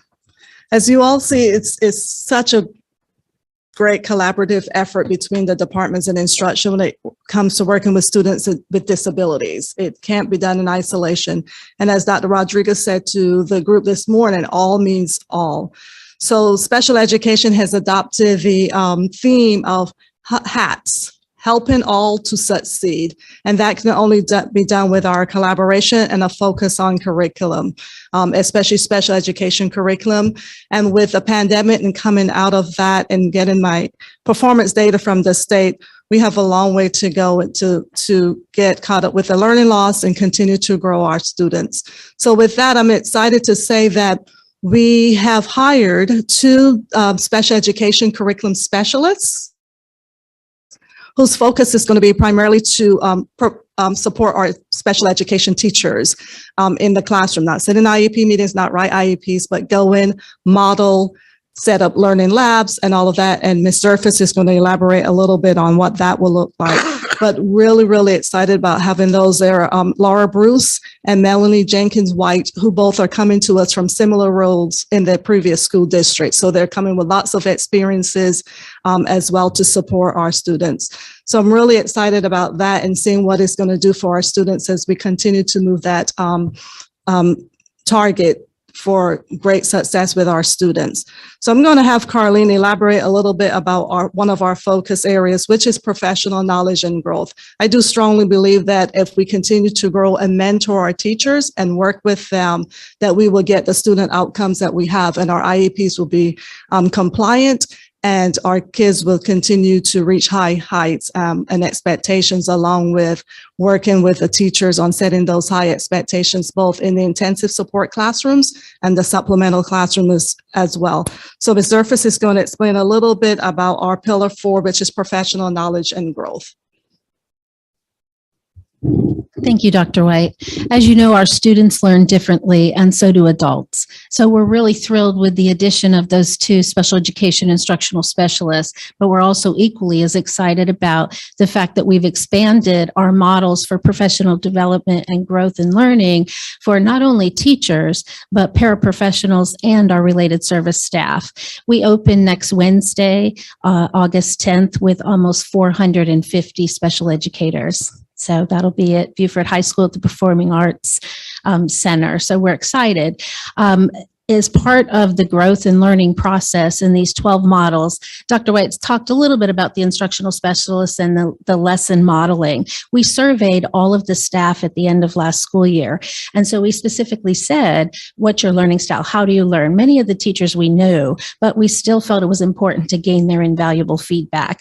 We were happy to know that the course that we were charting was very much in alignment with the feedback we received. So they can see actually another perspective another teacher, if you will, work alongside them and show them what it looks like, give them an opportunity to practice in a non-threatening manner, and then they can even co-teach it together with the students if that's the teacher's desire. We're really super excited. I know I'm saying excited a lot, but we're very passionate about our work, is demonstration classrooms. Not only do we have to grow our professionals, but we need to retain them. And demonstration classrooms can do just that. They not only build capacity with our folks, but they also build the morale. How awesome is it to say, we'd like to use your classroom and we'd like you to lead this charge, if you're willing, to show other colleagues what it looks like. So we're establishing sites in the Beaufort, Bluffton, and Hilton Head areas. And then what'll happen is after our formal PD, after they've had coaching time with our instructional specialists, we'll invite teachers into their classroom probably 2 weeks or so after it happens, when they've had time to wrestle with the concepts, they've had time to put it into practice in their own rooms. Then they can go see it again and work in collaboration. Go back, build their confidence, build their morale, come back again. We hope to grow that pool of experts so that all of our special educators, just have that boost and that they then can empower someone else. Something else we're excited about would be the train the trainer model. So everyone on the special education leadership team is being trained specifically in our specialized curriculum. So then they too can have a hand out there in the coaching. Learning spotlights are another focus of our department. So through the surveying, through our curriculum audits, through the auditing of the IEPs, we'll have targeted sessions where it's not just a sit and get, it's a come and learn, and then it's a take away, and it's a bring back. So hopefully you're seeing that theme of that we're going to continue to support, and it's not just going to be a one-time only. Okay, and then the last two that we're going to mention is that we do have a Google Classroom. It's active, it's live, teachers actually fill it, and the leadership team fills it. So therefore, it's just another model of professional development. Thank you. So you can see we have a lot going on, and I hope you will get to come and experience some of those as the year goes by as well. Thank you. Thank you. Thank you, Dr. White. Thank you. So if we could pay attention to the screen, our next presenter is Diana Drumski. I'm going to ask Ms. Drumski to do a quick survey of her points on screen. Diana, are you with us? I am. Can you all hear me okay? I can hear you. I can hear you now. Okay. So if you could just go briefly, Diana, because I want to respect the remaining amount of time that we have. I do appreciate, and for everyone to know, Diana is in Lexington. She presented this morning with the state. She had to go up to Lexington for a conference. She'll be back actually in the district tomorrow as well. So Diana, go ahead, please. Yes, I have a meeting with the Title III department here. It's the State Department coordinators meeting. So we're meeting up here for tomorrow morning. Thank you, everyone. I just wanted to start my presentation by saying all of the information I'm sharing with you about the Multilingual Learner Program is really what we do for all students, but in specific purpose to assist our MLs. But everything that our colleagues have said, Mr. Flowers, Ms. Murray, everybody, we do this for all our students to help them with their educational journey.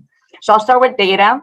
The national and state multilingual learner data, the U.S. Census Bureau collects language data annually through the ACS, the American Community Survey.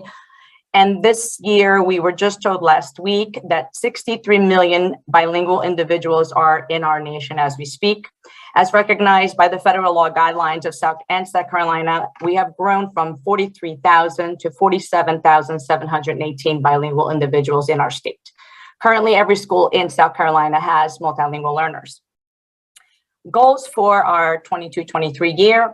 In the interest of accountability for South Carolina report card, we see a trend that is increasing in terms of ML showing growth. Going forward this year, our goal is to further improve those scores in order to meet the state criteria on access for ELS. And as Ms. Karen McKenzie mentioned, our seal of biliteracy and supporting our MLs to be proud of their first language, as well as demonstrate their proficiency in English by attaining that seal of biliteracy. Under operations, our welcome centers have increased to 5 days a week. They are open on Monday and Wednesday at the Beaufort County School District office and on Tuesdays, Thursdays, and Fridays at the Bluffton campus.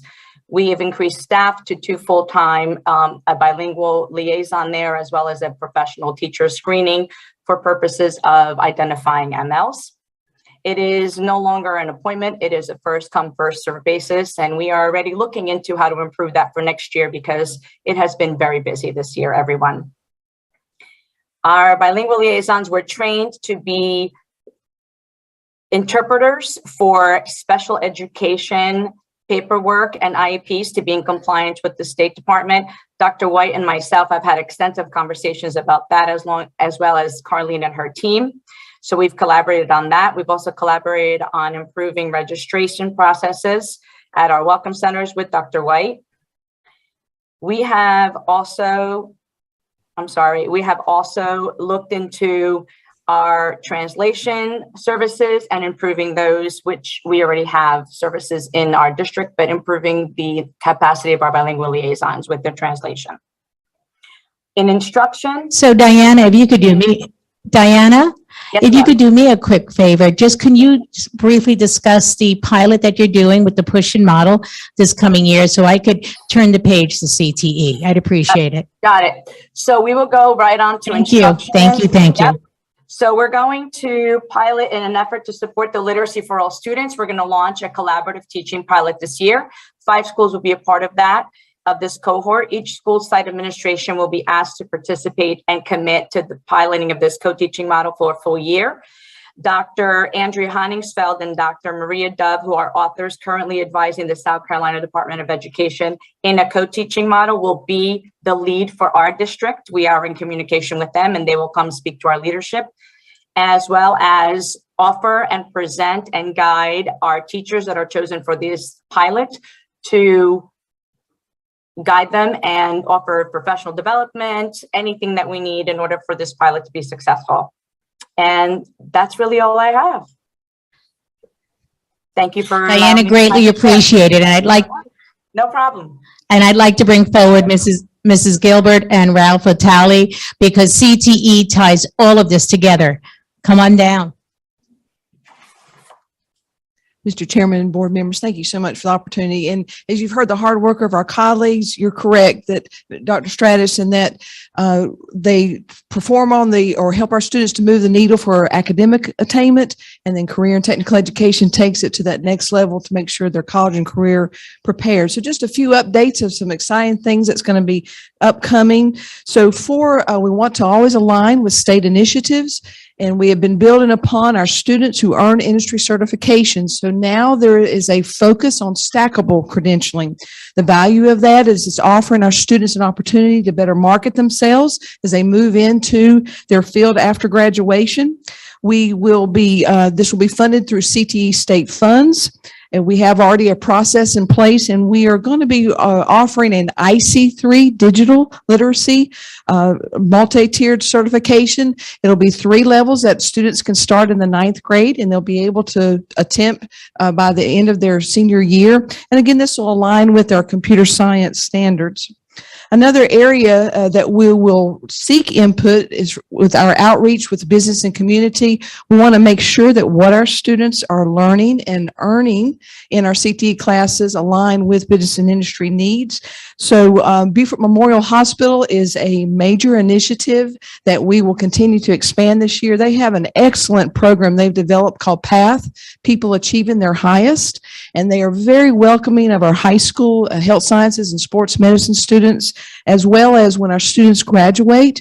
There are multiple pathways that they will offer for their students and current employees to help pay to advance their careers as they work there. And we are also working with healthcare organizations south of the Broad to duplicate these efforts. Another great community outreach program for this year is through Business Attract.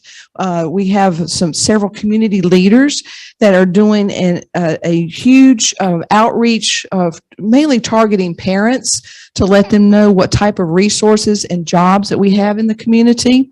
So we will be working with them and Mr. Dallas, Carlton Dallas with that. Also, we continue to partner with our cyber and IT partnerships through our MedTech 7 grant. We're pulling all this together. On August the 10th, Dr. Michael Lavecchio and I are facilitating a joint professional development at the Culinary Institute. Everyone is welcome to join us. It'll be a day of working with our teachers on different instruction. Our focus this year is going beyond the CTE content to improve overall instruction to make a difference. Our new CTE State Director, Dr. Quincy Moore, will be joining us for our Lunch and Learn. So we're excited about that. And then we're going to continue this through a more targeted professional development throughout the school year with virtual sessions. And we're going to use our CTE Teachers of the Year. As you know, we've had for the past 2 to 3 years excellent representation. So we want to tap into their expertise, and they will be working with us to help facilitate these sessions to work with our new and returning teachers. Along those lines, as far as options, we're excited to bring to you an increased focus on honors level work for some of our CTE courses, as well as our junior JROTC programs. There is a process involved. They have to follow a South Carolina honors framework, and then it'll go to the academic committee for further review and approval. So we look forward to bringing several of those courses to you. And then lastly, as far as programs go, we have some great news. It is official that May River High School has been approved for an Air Force JROTC program. Shout out to Mr. Bornshire and his team, as well as Mr. Ralph Latai, for their hard work to bring this to fruition. It will start out this year with Mr. Bornshire. He'll be able to hire a senior military instructor in the spring. That'll start the planning process, and then students will be able to enroll starting in the fall for 2023. So we want to thank you so much for your continued support. Adding the career development facilitators, again, is going to help us to increase our outreach as we partner with our student services. So we're going to continue to produce those students, graduates that not only can read and write, but also are going toward a viable career. So thank you so much. So board members, we want to thank you for your time and the opportunity to highlight the work and the services that our teachers receive and the teaching and learning that our students receive. Thank you for the opportunity.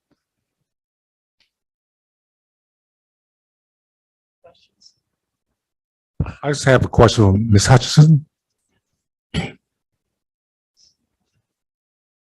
How is our working relationship with Head Start? We are working with Head Start. They are still located in the same building. So St. Helena Early Learning Center, Davis Early Learning Center, Beaufort Elementary, and Shanklin. Mr. Lewis and I, which is the Head Start director, he and I have talked frequently over the last few weeks, trying to coordinate getting their teachers back in school and coordinating PD. I know that the St. Helena Robert Otting, I'm going to talk a little bit about the building at St. Helena Early Learning Center, was painted over the summer along with a new roof. So I know our partners are excited to hear about that improvement to the school. Mm-hmm.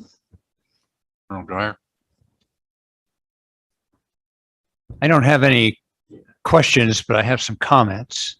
First of all, you've got a great team, great knowledge, great talent. Sky's the limit for you all. And so we'll be looking for that in the future. I really like the emphasis on professional development for teachers. But in Rick Stiggins' latest book, he talks about parental development, especially about formative assessments and what the goals and strategies are. And I hope that you're looking at that, because selling it to the kids is one thing, selling it to mom and dad is another. And that's something that the teachers are going to have to get out and get after. I just recently read an article about play-based kindergarten, and they're saying that's the way to go. That's what Sweden and a lot of other countries are doing, and research shows that it's very, very effective. It sounds like playtime, but it's more than that. And I think that's something that I'm really anxious to hear more about. I am overjoyed to hear the emphasis on writing for secondary schools. I'm anxious to see the writing matrix on how you're going to use that. The reading skills emphasis, great stuff. My constituents are going to be glad to hear about your emphasis on the Constitution and on financial literacy, because I get asked that all the time by constituents. Most of them are not parents, but they're just concerned people in the community that want to talk about that. The Honors CTE program, great initiative. That's needed. That gives them that kind of prestige to match the honors programs that we have in the rest of the school. And bottom line, thank you for an excellent presentation. And I look forward to hearing at the end of this school year how you've all accomplished. Thank you. I too want to thank you for your presentation. I said this earlier tonight, the A team is standing up there. You all are awesome. The talent and skills and the passion that you bring to our district is, I think, personally, I'm very thankful for that. I have a question. I have two questions. Mr. Fallon, you talked about performance matters and formative assessments, and we're going to start using those. Are the formative assessments teacher created and entered in, or are they part of the performance matters software? So the easy answer is yes. So yes, as Mr. Flowers mentioned, we have two common assessments that were written over the summer. So on August 10th, we're going to start the process of having select individuals be able to then go back to the schools and train on creating assessments, not creating items.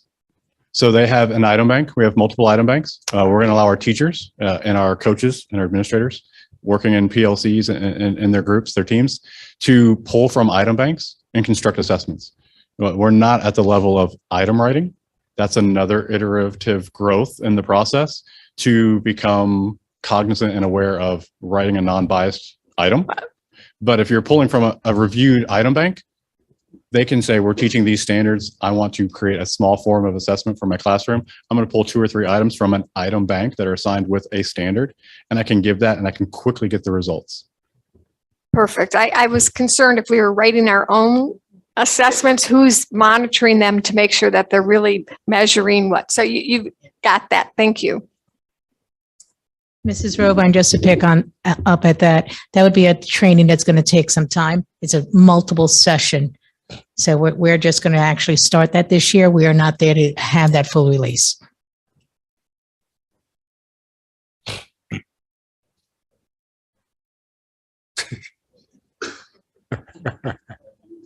Right, so this radish brings out the best in. Thank you for saving it for us. Yeah. Where do I start? Got a bunch of notes here. First of all, the 5. Let's start with the last young lady. Yeah. There are 5 schools. Mention 5 schools. You mention where they were. For Diana Drumski. Yeah, Drumski. Diana. Yes. Our 5 pilot schools that we're working with. Please go ahead. Yes, ma'am. The 5 pilot schools are May River High School. They are Bluffton Middle School. It is MC Riley Elementary, Red Cedar Elementary. I think that's our 5. 4. Shanklin. Hold on. And Robert Smalls, I'm sorry. And Robert Smalls, that's our 5. May River, Red Cedar, Robert Smalls, Bluffton Middle, and MC Riley.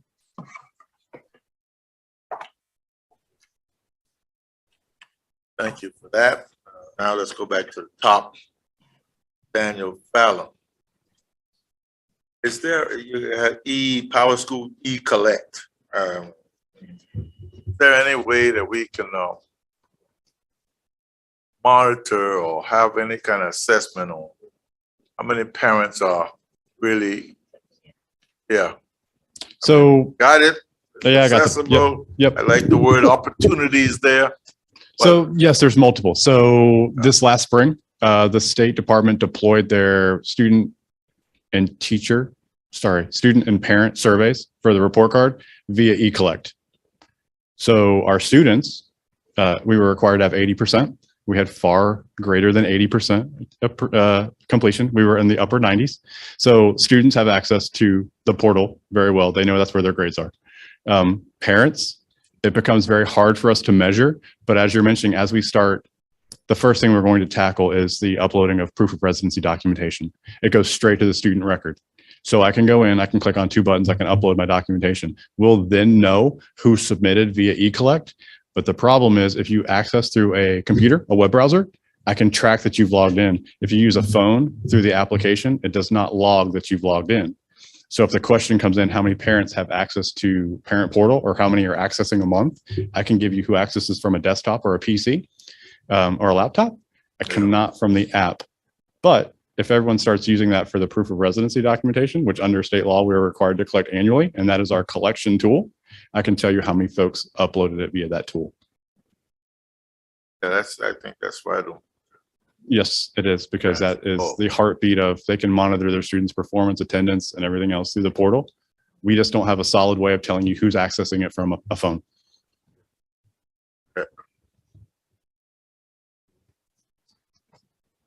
Well, I'll let you go. I don't want to dominate. We asked one of my questions about the 5 schools. Also, you mentioned, I think it was Ms. Gilbert, healthcare organizations south of the Broad that you are beginning to work with the medical. What healthcare organizations south of the Broad are you working with? Yes, ma'am. Tenet Health has reached out, as well as some of our Dreher physical therapy for our sports medicines program, NHC of Bluffton, and we developed our relationship with Springer and Port Royal. So we're excited to be expanding with Springer and Bluffton. Have you looked at any of the assisted living facilities, CNA type things? We have so many of those south of the Broad. So NHC of Bluffton, and then we're looking to expand with Springer, and then we have Springer Port Royal. Those have to go through approval process through the state as far as the nurse aid program, but we certainly are always open to others, but those are our main ones that we work with our nurse aid programs. Because you mentioned that you actually pay for their education through the PATH program. So Beaufort Memorial Hospital is embarked on an excellent program for their existing employees. If you are, and I don't want to speak for the CEO, but if you're a custodian and you want to go back to school while you're working and you want to add on some type of medical degree, then they are going to work with their employees. And also as a result of that, they're going to work with our high school students as well. I think this county is facing a critical shortage of healthcare Yes, ma'am. workers. And I think that's why they're reaching out to grow your own, so to speak. And then I would share my colleagues' comments that everything was very impressive. The only comment I have to the negative is just one thing that seems missing from this lineup is STEM and technology as an area. I don't know if that's Colleen Beck-Uvarsky, but it's something that just, I think, needs to be such an emphasis. So I will share with you, Mrs. Boatwright, one reason we didn't have an update on, let's say, on the NSEP grant and how that is branched out. I need other topics for other meetings. Yeah, well, you did cover. I'm being direct with you. I don't mean, but I do need other updates that I can provide to you as a board. So if I put everything out at one time, then it becomes a little more challenging. That's the best answer you can give me, because I do think it's so critically Yeah, important. because we have actually branched out from MSAP to our additional schools that are outside of the grant, but we're saving that for another opportunity, ma'am. But we do have training going on right now through Project Launch and Z-Space. So there's things happening. So yeah. Yeah, I would love to hear about all that's working. Okay. Thank you so much. Earl Campbell. Dr. White, I know in the past, I would say several years ago, we had not good working relationship with parents. Now I want to know, has that improved? Yes, I think so. As far as the parent concerns and complaints that we get, that has decreased significantly. And a lot of that came about because of some of the shifts in programming to address some of those needs that the parents have. And our goal is to start to partner with some of our state agencies to do some more training with parents as well. Okay. Thank you very much. You're welcome. First, I'll start off by saying I thank you all for all the work that you do in this district, because you definitely help us make the difference in this district and all the things that you do. With that being said, actually, I go back to that's Dr. White and her staff. When you were up here a few minutes ago, you made a basically you informed us that you had a position. You created 2 positions for 2 people to go out and to. Basically, are they working with resource teachers and helping them aid in their classrooms? Yes, they'll be working with all the instructional assistants and the classroom teachers in all the schools, both at elementary and secondary levels. And those are not directors? No, they're partnering like with ISD and the coaches. We're just going to focus on special education, but they're not directors. They're more in a coaching role. Right. And where's that funding coming from? Most of that funding is from our IDA funds, and one of them is in general fund. Okay, and I'm just asking because Ms. Kimball just asked you a great question, and I'm glad to hear that we've had that. But I think that is very important, and I was just trying to figure out also how also could we just trying to figure out also their role and understand what they're doing. And like I said, one of the questions was where the funding was coming from. I just think that in that department, I think that we need more of a like how we have parent liaisons. I was just wondering, would that be slightly a part of their position, and is there room for that? So not at this time. The parent liaisons and the connections with the parents will happen more with the special education coordinators, because they're the ones that are interacting more with the parents in the meetings and stuff. So we'll just continue to grow that. One of the things that we look like as we decide on priorities is what are special education indicators. We have a report card like general ed and what that's saying to us. And we use that data to decide what the initiatives will be each year. So right now with our parent surveys that go out, an indicator that comes back pretty high with parent satisfaction as well. Right. And then lastly, I just said, just get off of that, but you have my soapbox on that. But another reason why I asked that is because I just know that what I feel and just listening to parents that we definitely need more coordinators in the district. So I was just kind of shocked that you created those 2 positions. While I know the coordinators that we have are now kind of spread, what the community definitely has been expressing that they feel kind of that they are spread kind of thin. So I was just shocked that you brought those 2 new positions up, because it's the same way how I feel that how we made more positions for more guidance counselors. I think that we definitely need more coordinators in the SPED department, so that can help us make sure that we're giving each and every kid the opportunity that they need, and we're putting the emphasis and the focus on them so that they can grow and be professional citizens in this country and in this town. That's it. But thank you on that. Thank you. Next is Mr.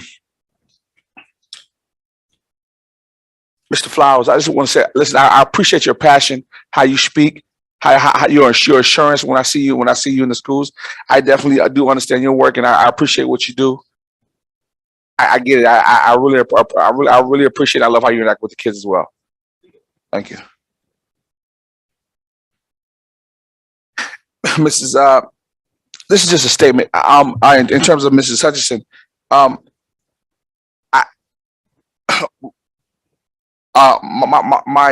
was going to go back to the comment that Mr. Campbell said, and you already answered it. And I just wanted to add to that because you already answered that question.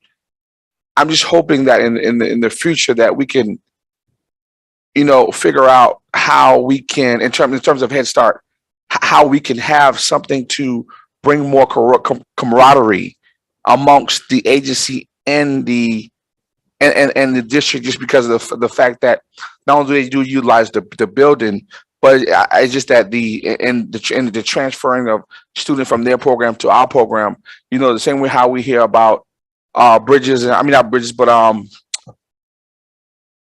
the other board, over in Shell Point, those, Riverview, the same way how we have a relationship with Riverview, we get to hear things from Riverview comes before our board.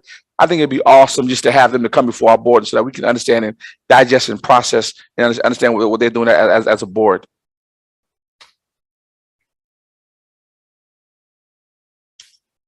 I just have one more question for Ms. Drumski. I don't know if I pronounced your name right. The Welcome Centers are in Beaufort and Bluffton, and I know Hilton Head has quite a large population of multilinguals. Do we have any way that we help transport them to Bluffton, or is there anything to help with that population? Currently. Diana, do you want to bridge that or would you like me? Go ahead. Currently, we do not have a plan for transportation. However, every school in Hilton Head has one or more bilingual liaisons to assist in the registration process, and families can go to the school sites. They do not have to go to the Welcome Center. That's usually more of our newcomer students that really truly need transcript translations, etc. But that is something we are definitely considering. We had this conversation last year, myself and our ISD team, how we can support our families in Hilton Head and that cluster, because we have a lot of schools there. So we have had that conversation, but currently we have nothing in place except discussion and looking into what we can do to support those families. Thank you. No problem. One more. Actually, yeah. This one is just to Mrs. Diana as well. Ms. Diana, you said that we have a welcoming center. Where is that, and who, where, and what does that look like, and where's that at?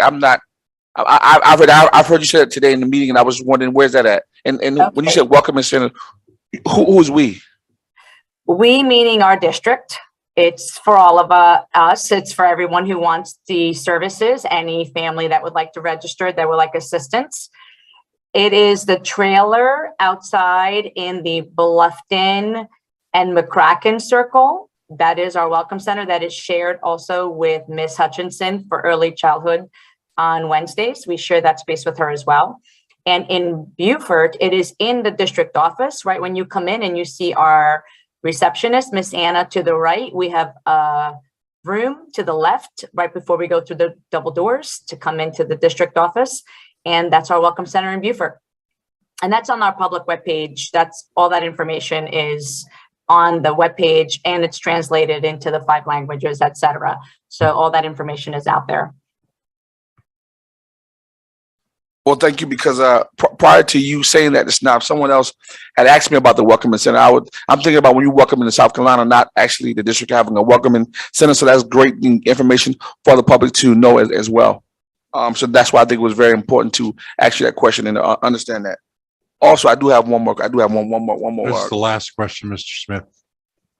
Yeah, I mean, this is in respect. This is a slew of information. A lot of questions, but there's a whole bunch of people here. So. Oh, wait, anybody else got? Well, go ahead. Anybody else, go ahead. Oh, we're not going to get up and go out and get a cup of coffee like you did. We're going to sit here through the whole thing. And that's understandable, because I still can read the information. All right. I still have questions. I'll just keep asking you. Do your question. Okay. Anything else? Okay. In terms of in terms of, I think it was Mr. Flowers. We were talking about tests. I think it was about testing and how regularly we test the students. My question in testing students is there a reasoning or is there something that's driven to where we only test students maybe twice a year, and just trying to understand that? So I'll take that. So assessments are an integral part of the instructional process of teaching and learning, right? So when we're talking about formative assessments, we're talking about assessments that we're giving to check along the way if students are mastering the skills and knowledge of what the standard requires of them, right? Which is based on what we have just instructed upon, right? And so we need to sort of get a check and a feel about whether our kids are getting this along the way, right? We don't want to get to May and then decide in May that we'll look at the results and find that that kids didn't master it along the way, right? So that our teachers have a chance to adapt and adjust instruction along the way to help them master those skills, right? That's what formative assessments are about. That's what our interim benchmark assessments are about, right? Different checks along the way. They're not taking tests every day, right? They're taking tests at strategic times to check on the mastery of what has just been taught, right? And it is an integral part of teaching and learning, right? Otherwise, what you end up with is an autopsy report at the end of the year that says, oh, by the way, they didn't get it, right? And there's no opportunity to adjust and correct course. So I've spoken to our board a lot about a continuous improvement model, right? That is its central tenet of a continuous improvement model, where our teachers plan first for standards-based instruction. Our teachers then deliver standards-based instruction that's aligned to the standards, right? And then we check and monitor for mastery. And then after that, we make decisions with that. Our teachers make decisions with that. And those decisions are about, do we need to go back and do some remediation now? And because kids didn't get it? Or those decisions are about, our kids got it. We can enrich and deepen the knowledge that they've just gained and mastered, right? So research-based, right? And the research shows that a balanced assessment system with formative, interim, and summative assessments are the way to go in order to help improve outcomes for kids. Otherwise, you don't know till the very end. It's too late. Right, and that was part of and that was one of the reasons why I'm asking it, because I see on here where we do have the learning gap, and so my thing is, how are we going? There's just asking about testing to be another tool in our tool belt to be able to monitor that the growth and development of the learning gap. So that was my logic for asking. Right, and because what will happen with, for example, with performance matters, when we deliver assessments through that, the system will automatically do an item analysis for our teachers on the individual items on that assessment. And our students can identify whether, our students, but certainly our teachers can identify where students went wrong in answering that question. So you can tackle it at the point of error and help correct misunderstandings along the way. So if you can see very easily, 70% of my class missed this question, right? So whatever it is about this question, whether it's a high cognitive level question requiring a lot more from students, think critically on, or not, we can see which ones they're missing, which ones they're not doing well on, and adjust instruction accordingly to give them more practice and deeper learning. Thank you. You can have it now.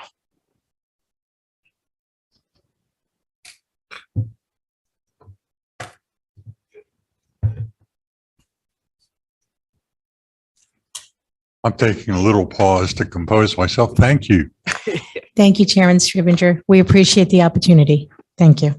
The next item on here I want to share a little bit with you is under other matters. I want to, before the team heads out, I want to say thank you to all of them for a very thorough and important presentation this evening to our board. Thank you.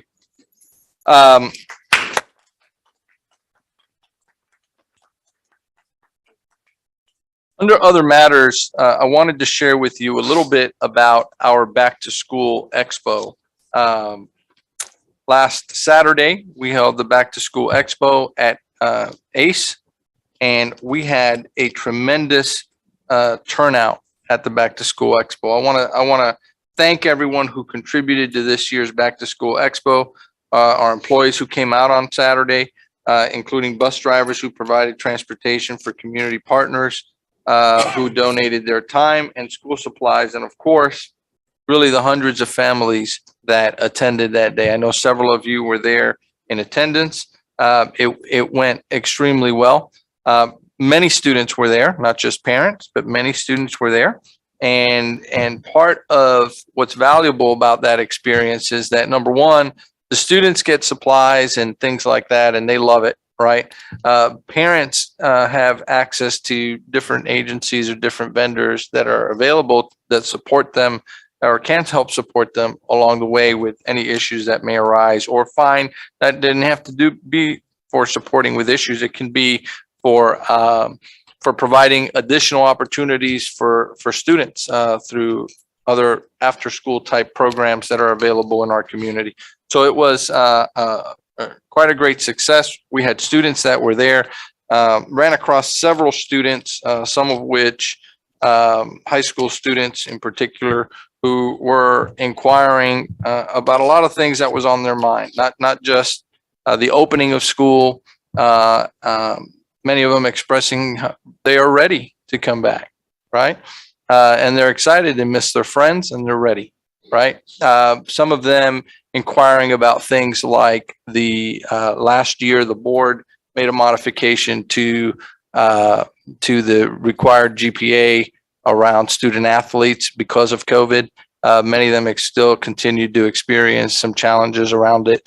I heard from several students along the way who said that last year's modification really helped them a lot, and you know, their connection to their athletics was an important part for them.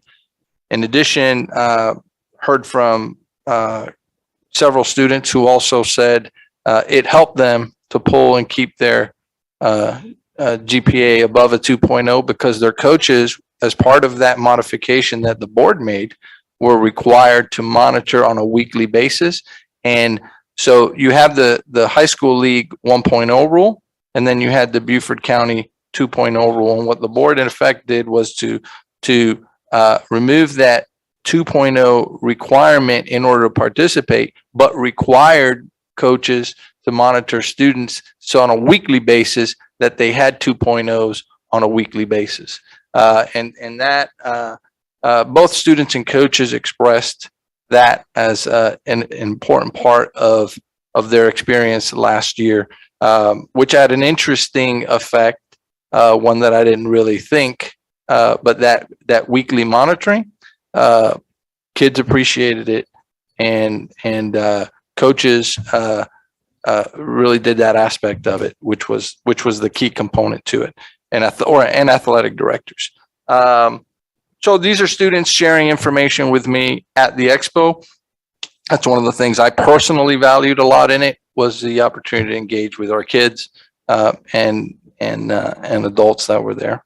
Robin, do you have a quick clip for them? Filling up their bags with school supplies. The Beaufort County School District held its Back to School Expo at the Beaufort Jasper Academy for Career Excellence. More than 30 local businesses, as well as representatives from each of our schools, were giving away school supplies. I got a lot of pencils, pens, crayons, I got books, I got a couple mechanical pencils, books, markers, pencils, notebooks, and other supplies. Sharpeners, pencils, a lot of books, crayons, color pencils, and I love all those things. During the event, there were backpacking and prize giveaways, and families also had access to technology training, health services, and more. It's important for us to help families transition into the new school year and just encourage them to do their best. We're setting the stage for success, so we're providing everything that they need, so hopefully everything will go smoothly as they enter the new school year. The kids had lots of fun going table to table picking up their supplies as they get ready to go back to school. I can't wait to see my friends and my new teacher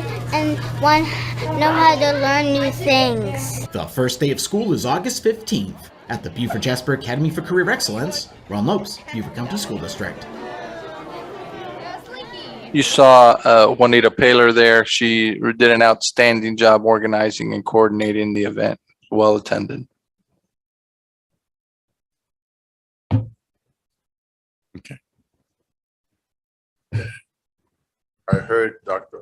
loud and clear that last year's motion to extend that to support the Hilton at the high school leagues 1.0 GPA instead of our 2.0 GPA for that period of time was fairly effective. I don't know how we monitor it. That would be a question I would want. When the coaches did do their study halls and other things, but obviously there is some concern, and I'm willing to I'd like to make a motion to extend it through this year. And I'll second that motion. It was point of order. I'm not sure that we can do that tonight because it wasn't on the agenda. I think maybe it needs to be an agenda topic next time. I'm not sure, but I disagree with that. I think that would be the safest thing to do because you're right, it's not on the agenda. Can you wait till the next meeting, Mel, or? Well, the next meeting will be one of the kickoff games. Right. Did we make it for 1 year? Do we have to renew it, or is it just we would have to repeal it? I can't remember how we set it up now. Have that. I think they. I don't remember. I think it was written as 1 year. It was. So what are we doing right now with football? No, right now it's back to the 2.0. Ooh.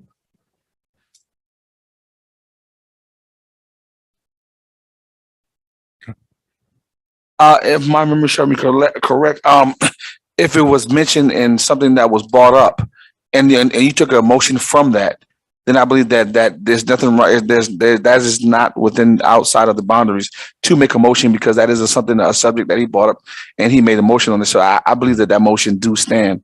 I think that motion is in order. I'm pretty sure you're wrong. Because FOIA, you have to have things on the agenda so people know that you're going to vote on them, right?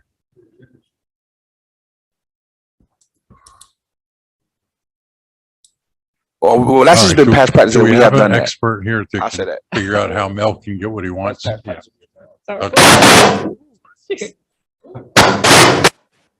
Whatever's happening, make it stop. Whatever you gotta do. Sheesh. I hope that's not a sign of something.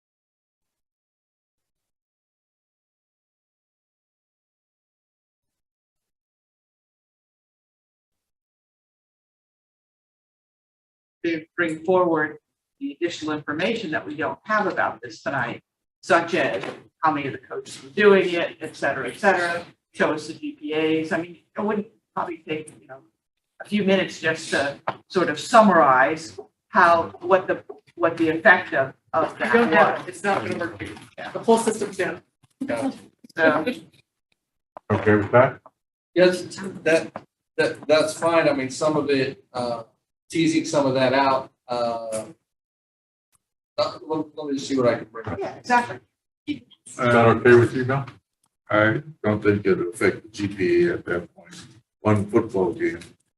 Yeah, they're well into Yeah, I the mean, season. yeah. What about GPA?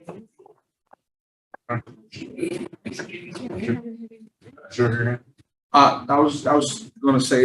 So I mean, could we? Well, I guess 1 year is 1 year. I mean, my only question is that would definitely stop the kids from participating in. Right now that is definitely. What was the question? My question was, would that stop the kids from participating who would have less than that, or who would not have less than 2.0 right now? That's my question. It should have already stopped. Yeah, at the moment, it stopped some of them, because I heard something. That would be a good lesson. It'll be a good lesson, okay? You get a chance now to practice and get ready. Second half of the season, get ready, but the GPA did matter last year. Yes, it did. We're still trying to get them 2.0. Yes, that's Yeah, right. so. All right. Board business action? Final approval of policy OE 6.16 for adoption. Someone wants to make that motion. I keep talking into this, even though it's not working. It's not. Okay. I move that the board approves, gives final approval of policy OE 6.16. Second. Way down here. No microphone. Just hollering. Discussion. All those in favor? Aye. Mr. Smith? Abstain. Okay. Mr. Smith abstained. Everyone else?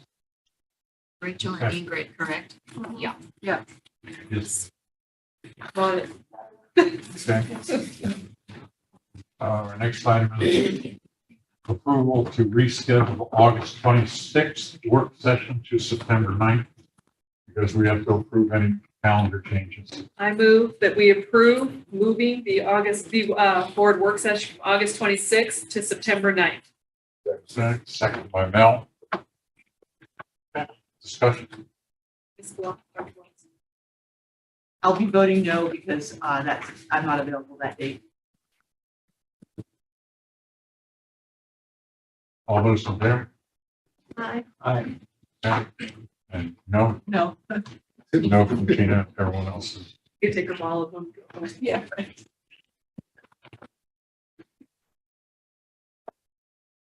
Okay. We have the consent.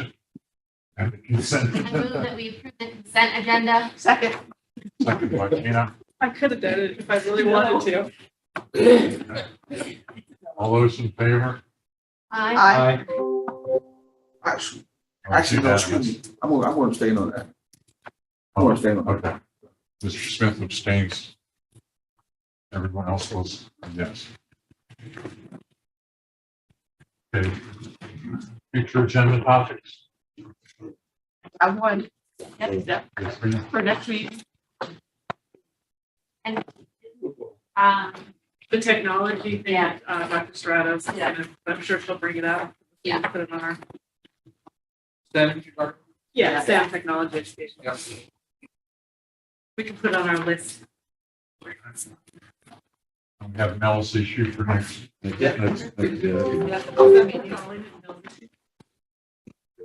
the county channel still recording this, or is it still being recorded, or Pardon? are they still getting the volume of the county channel? as long as we're being I don't know. I'm just asking this in terms of for you, so. Yes, we can.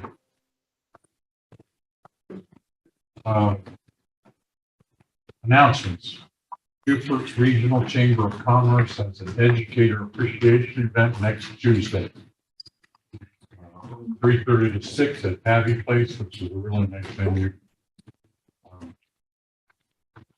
So, you know, all the board members are certainly invited to share in that. Yes, ma'am. I just wanted to wish everybody a good start to the school year, educators and parents and kids.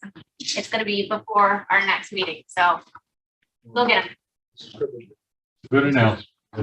Also, this Saturday, 10 p.m., adult education graduation. Yes, that's good. You're gonna be there, I'm gonna be there. You're gonna be there, right? I'm gonna be there. I'll be there. You're out of town This Saturday. this Saturday. Yes, I'm gonna, yeah, but I have two announcements. Okay. Okay, so the first one is we launched today our Summer Institute. And it was the first time we've had the Summer Institute in, well, we've never had it since I've been here, because the first summer I got here, we didn't have it. And then COVID hit, so we didn't have it for 2 years. So we had it this year. We had a fantastic turnout. I hear the keynote speaker was really amazing today. And but aside from that, on a more serious note, there were probably over 1,100 people there today, between bus drivers, custodians who were there, teachers, front office staff, principals, assistant principals. I mean, the whole system was represented, and probably over 1,100 people, I think, were there today. So it's a great day and a great showing. That'll go on for the next 2 days. over at May River High School. And then the other announcement I wanted to make is that at that session, I announced the District Teacher of the Year finalists. So I want to share with you that those are Kinsey Butler, band teacher at Bluffton Middle School, Justine Hardy, health science teacher at Battery Creek High School, Carrie Kearns, math teacher at May River High School, Jennifer Lyles, a third grade teacher at Coos Elementary, and Dr. Laverne Stewart, language arts teacher at Hilton Middle School.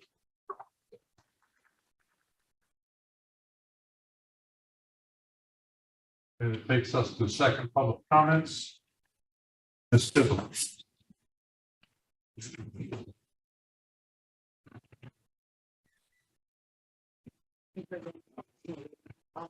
I would just like to say that I have exhausted every attempt to speak with every change point in here.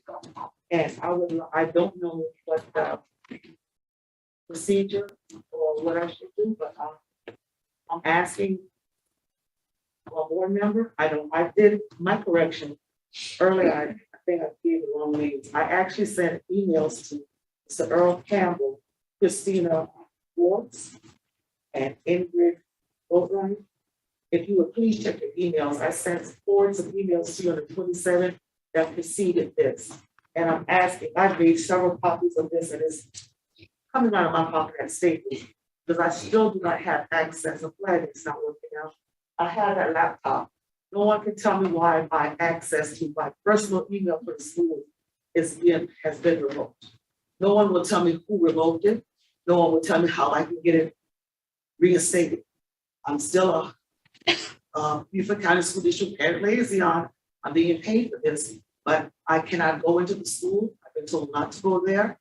School is starting on a couple weeks, and I'm sure I'm getting masses of emails because I'm a part of a parent liaison group. I don't have access to them. I don't know what's going on. I'm just kind of like hanging in the balance. I would like to know. There's a lot that goes along with it. This is not the time for it, but I would love to put this in the hands of someone, one of the board members' hands tonight, please. Thank you. And I would like to have copies actually. I made 3 copies and I sent them off, and I would like someone to have this tonight. And if I can get a response, this is the response I made on a request I made on June 7th. It's now August. I still have not received the paperwork that says why I was placed on administrative leave. I still have not received any forms from HR. I still have not been able to speak to anyone in HR. I have provided doctors. I've provided forms that are necessary, and I'm afraid that there's a HIPAA violation being violated by asking me for more health information. I'm just asking someone to take it tonight and please get in touch with me because I'm anxious and ready for the work on this. So you want me to make copies of this? I mean, 3 copies and send my originals.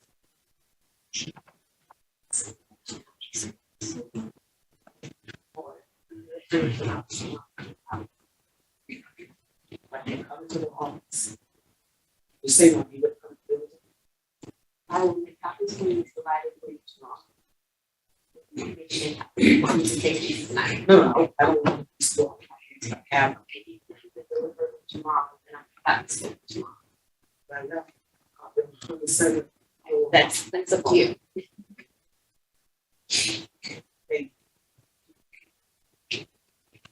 No, right? Nothing further. Are you looking for a motion to adjourn? Yeah, it's disappointing, but that's all that's left. The adjournment. Thank you.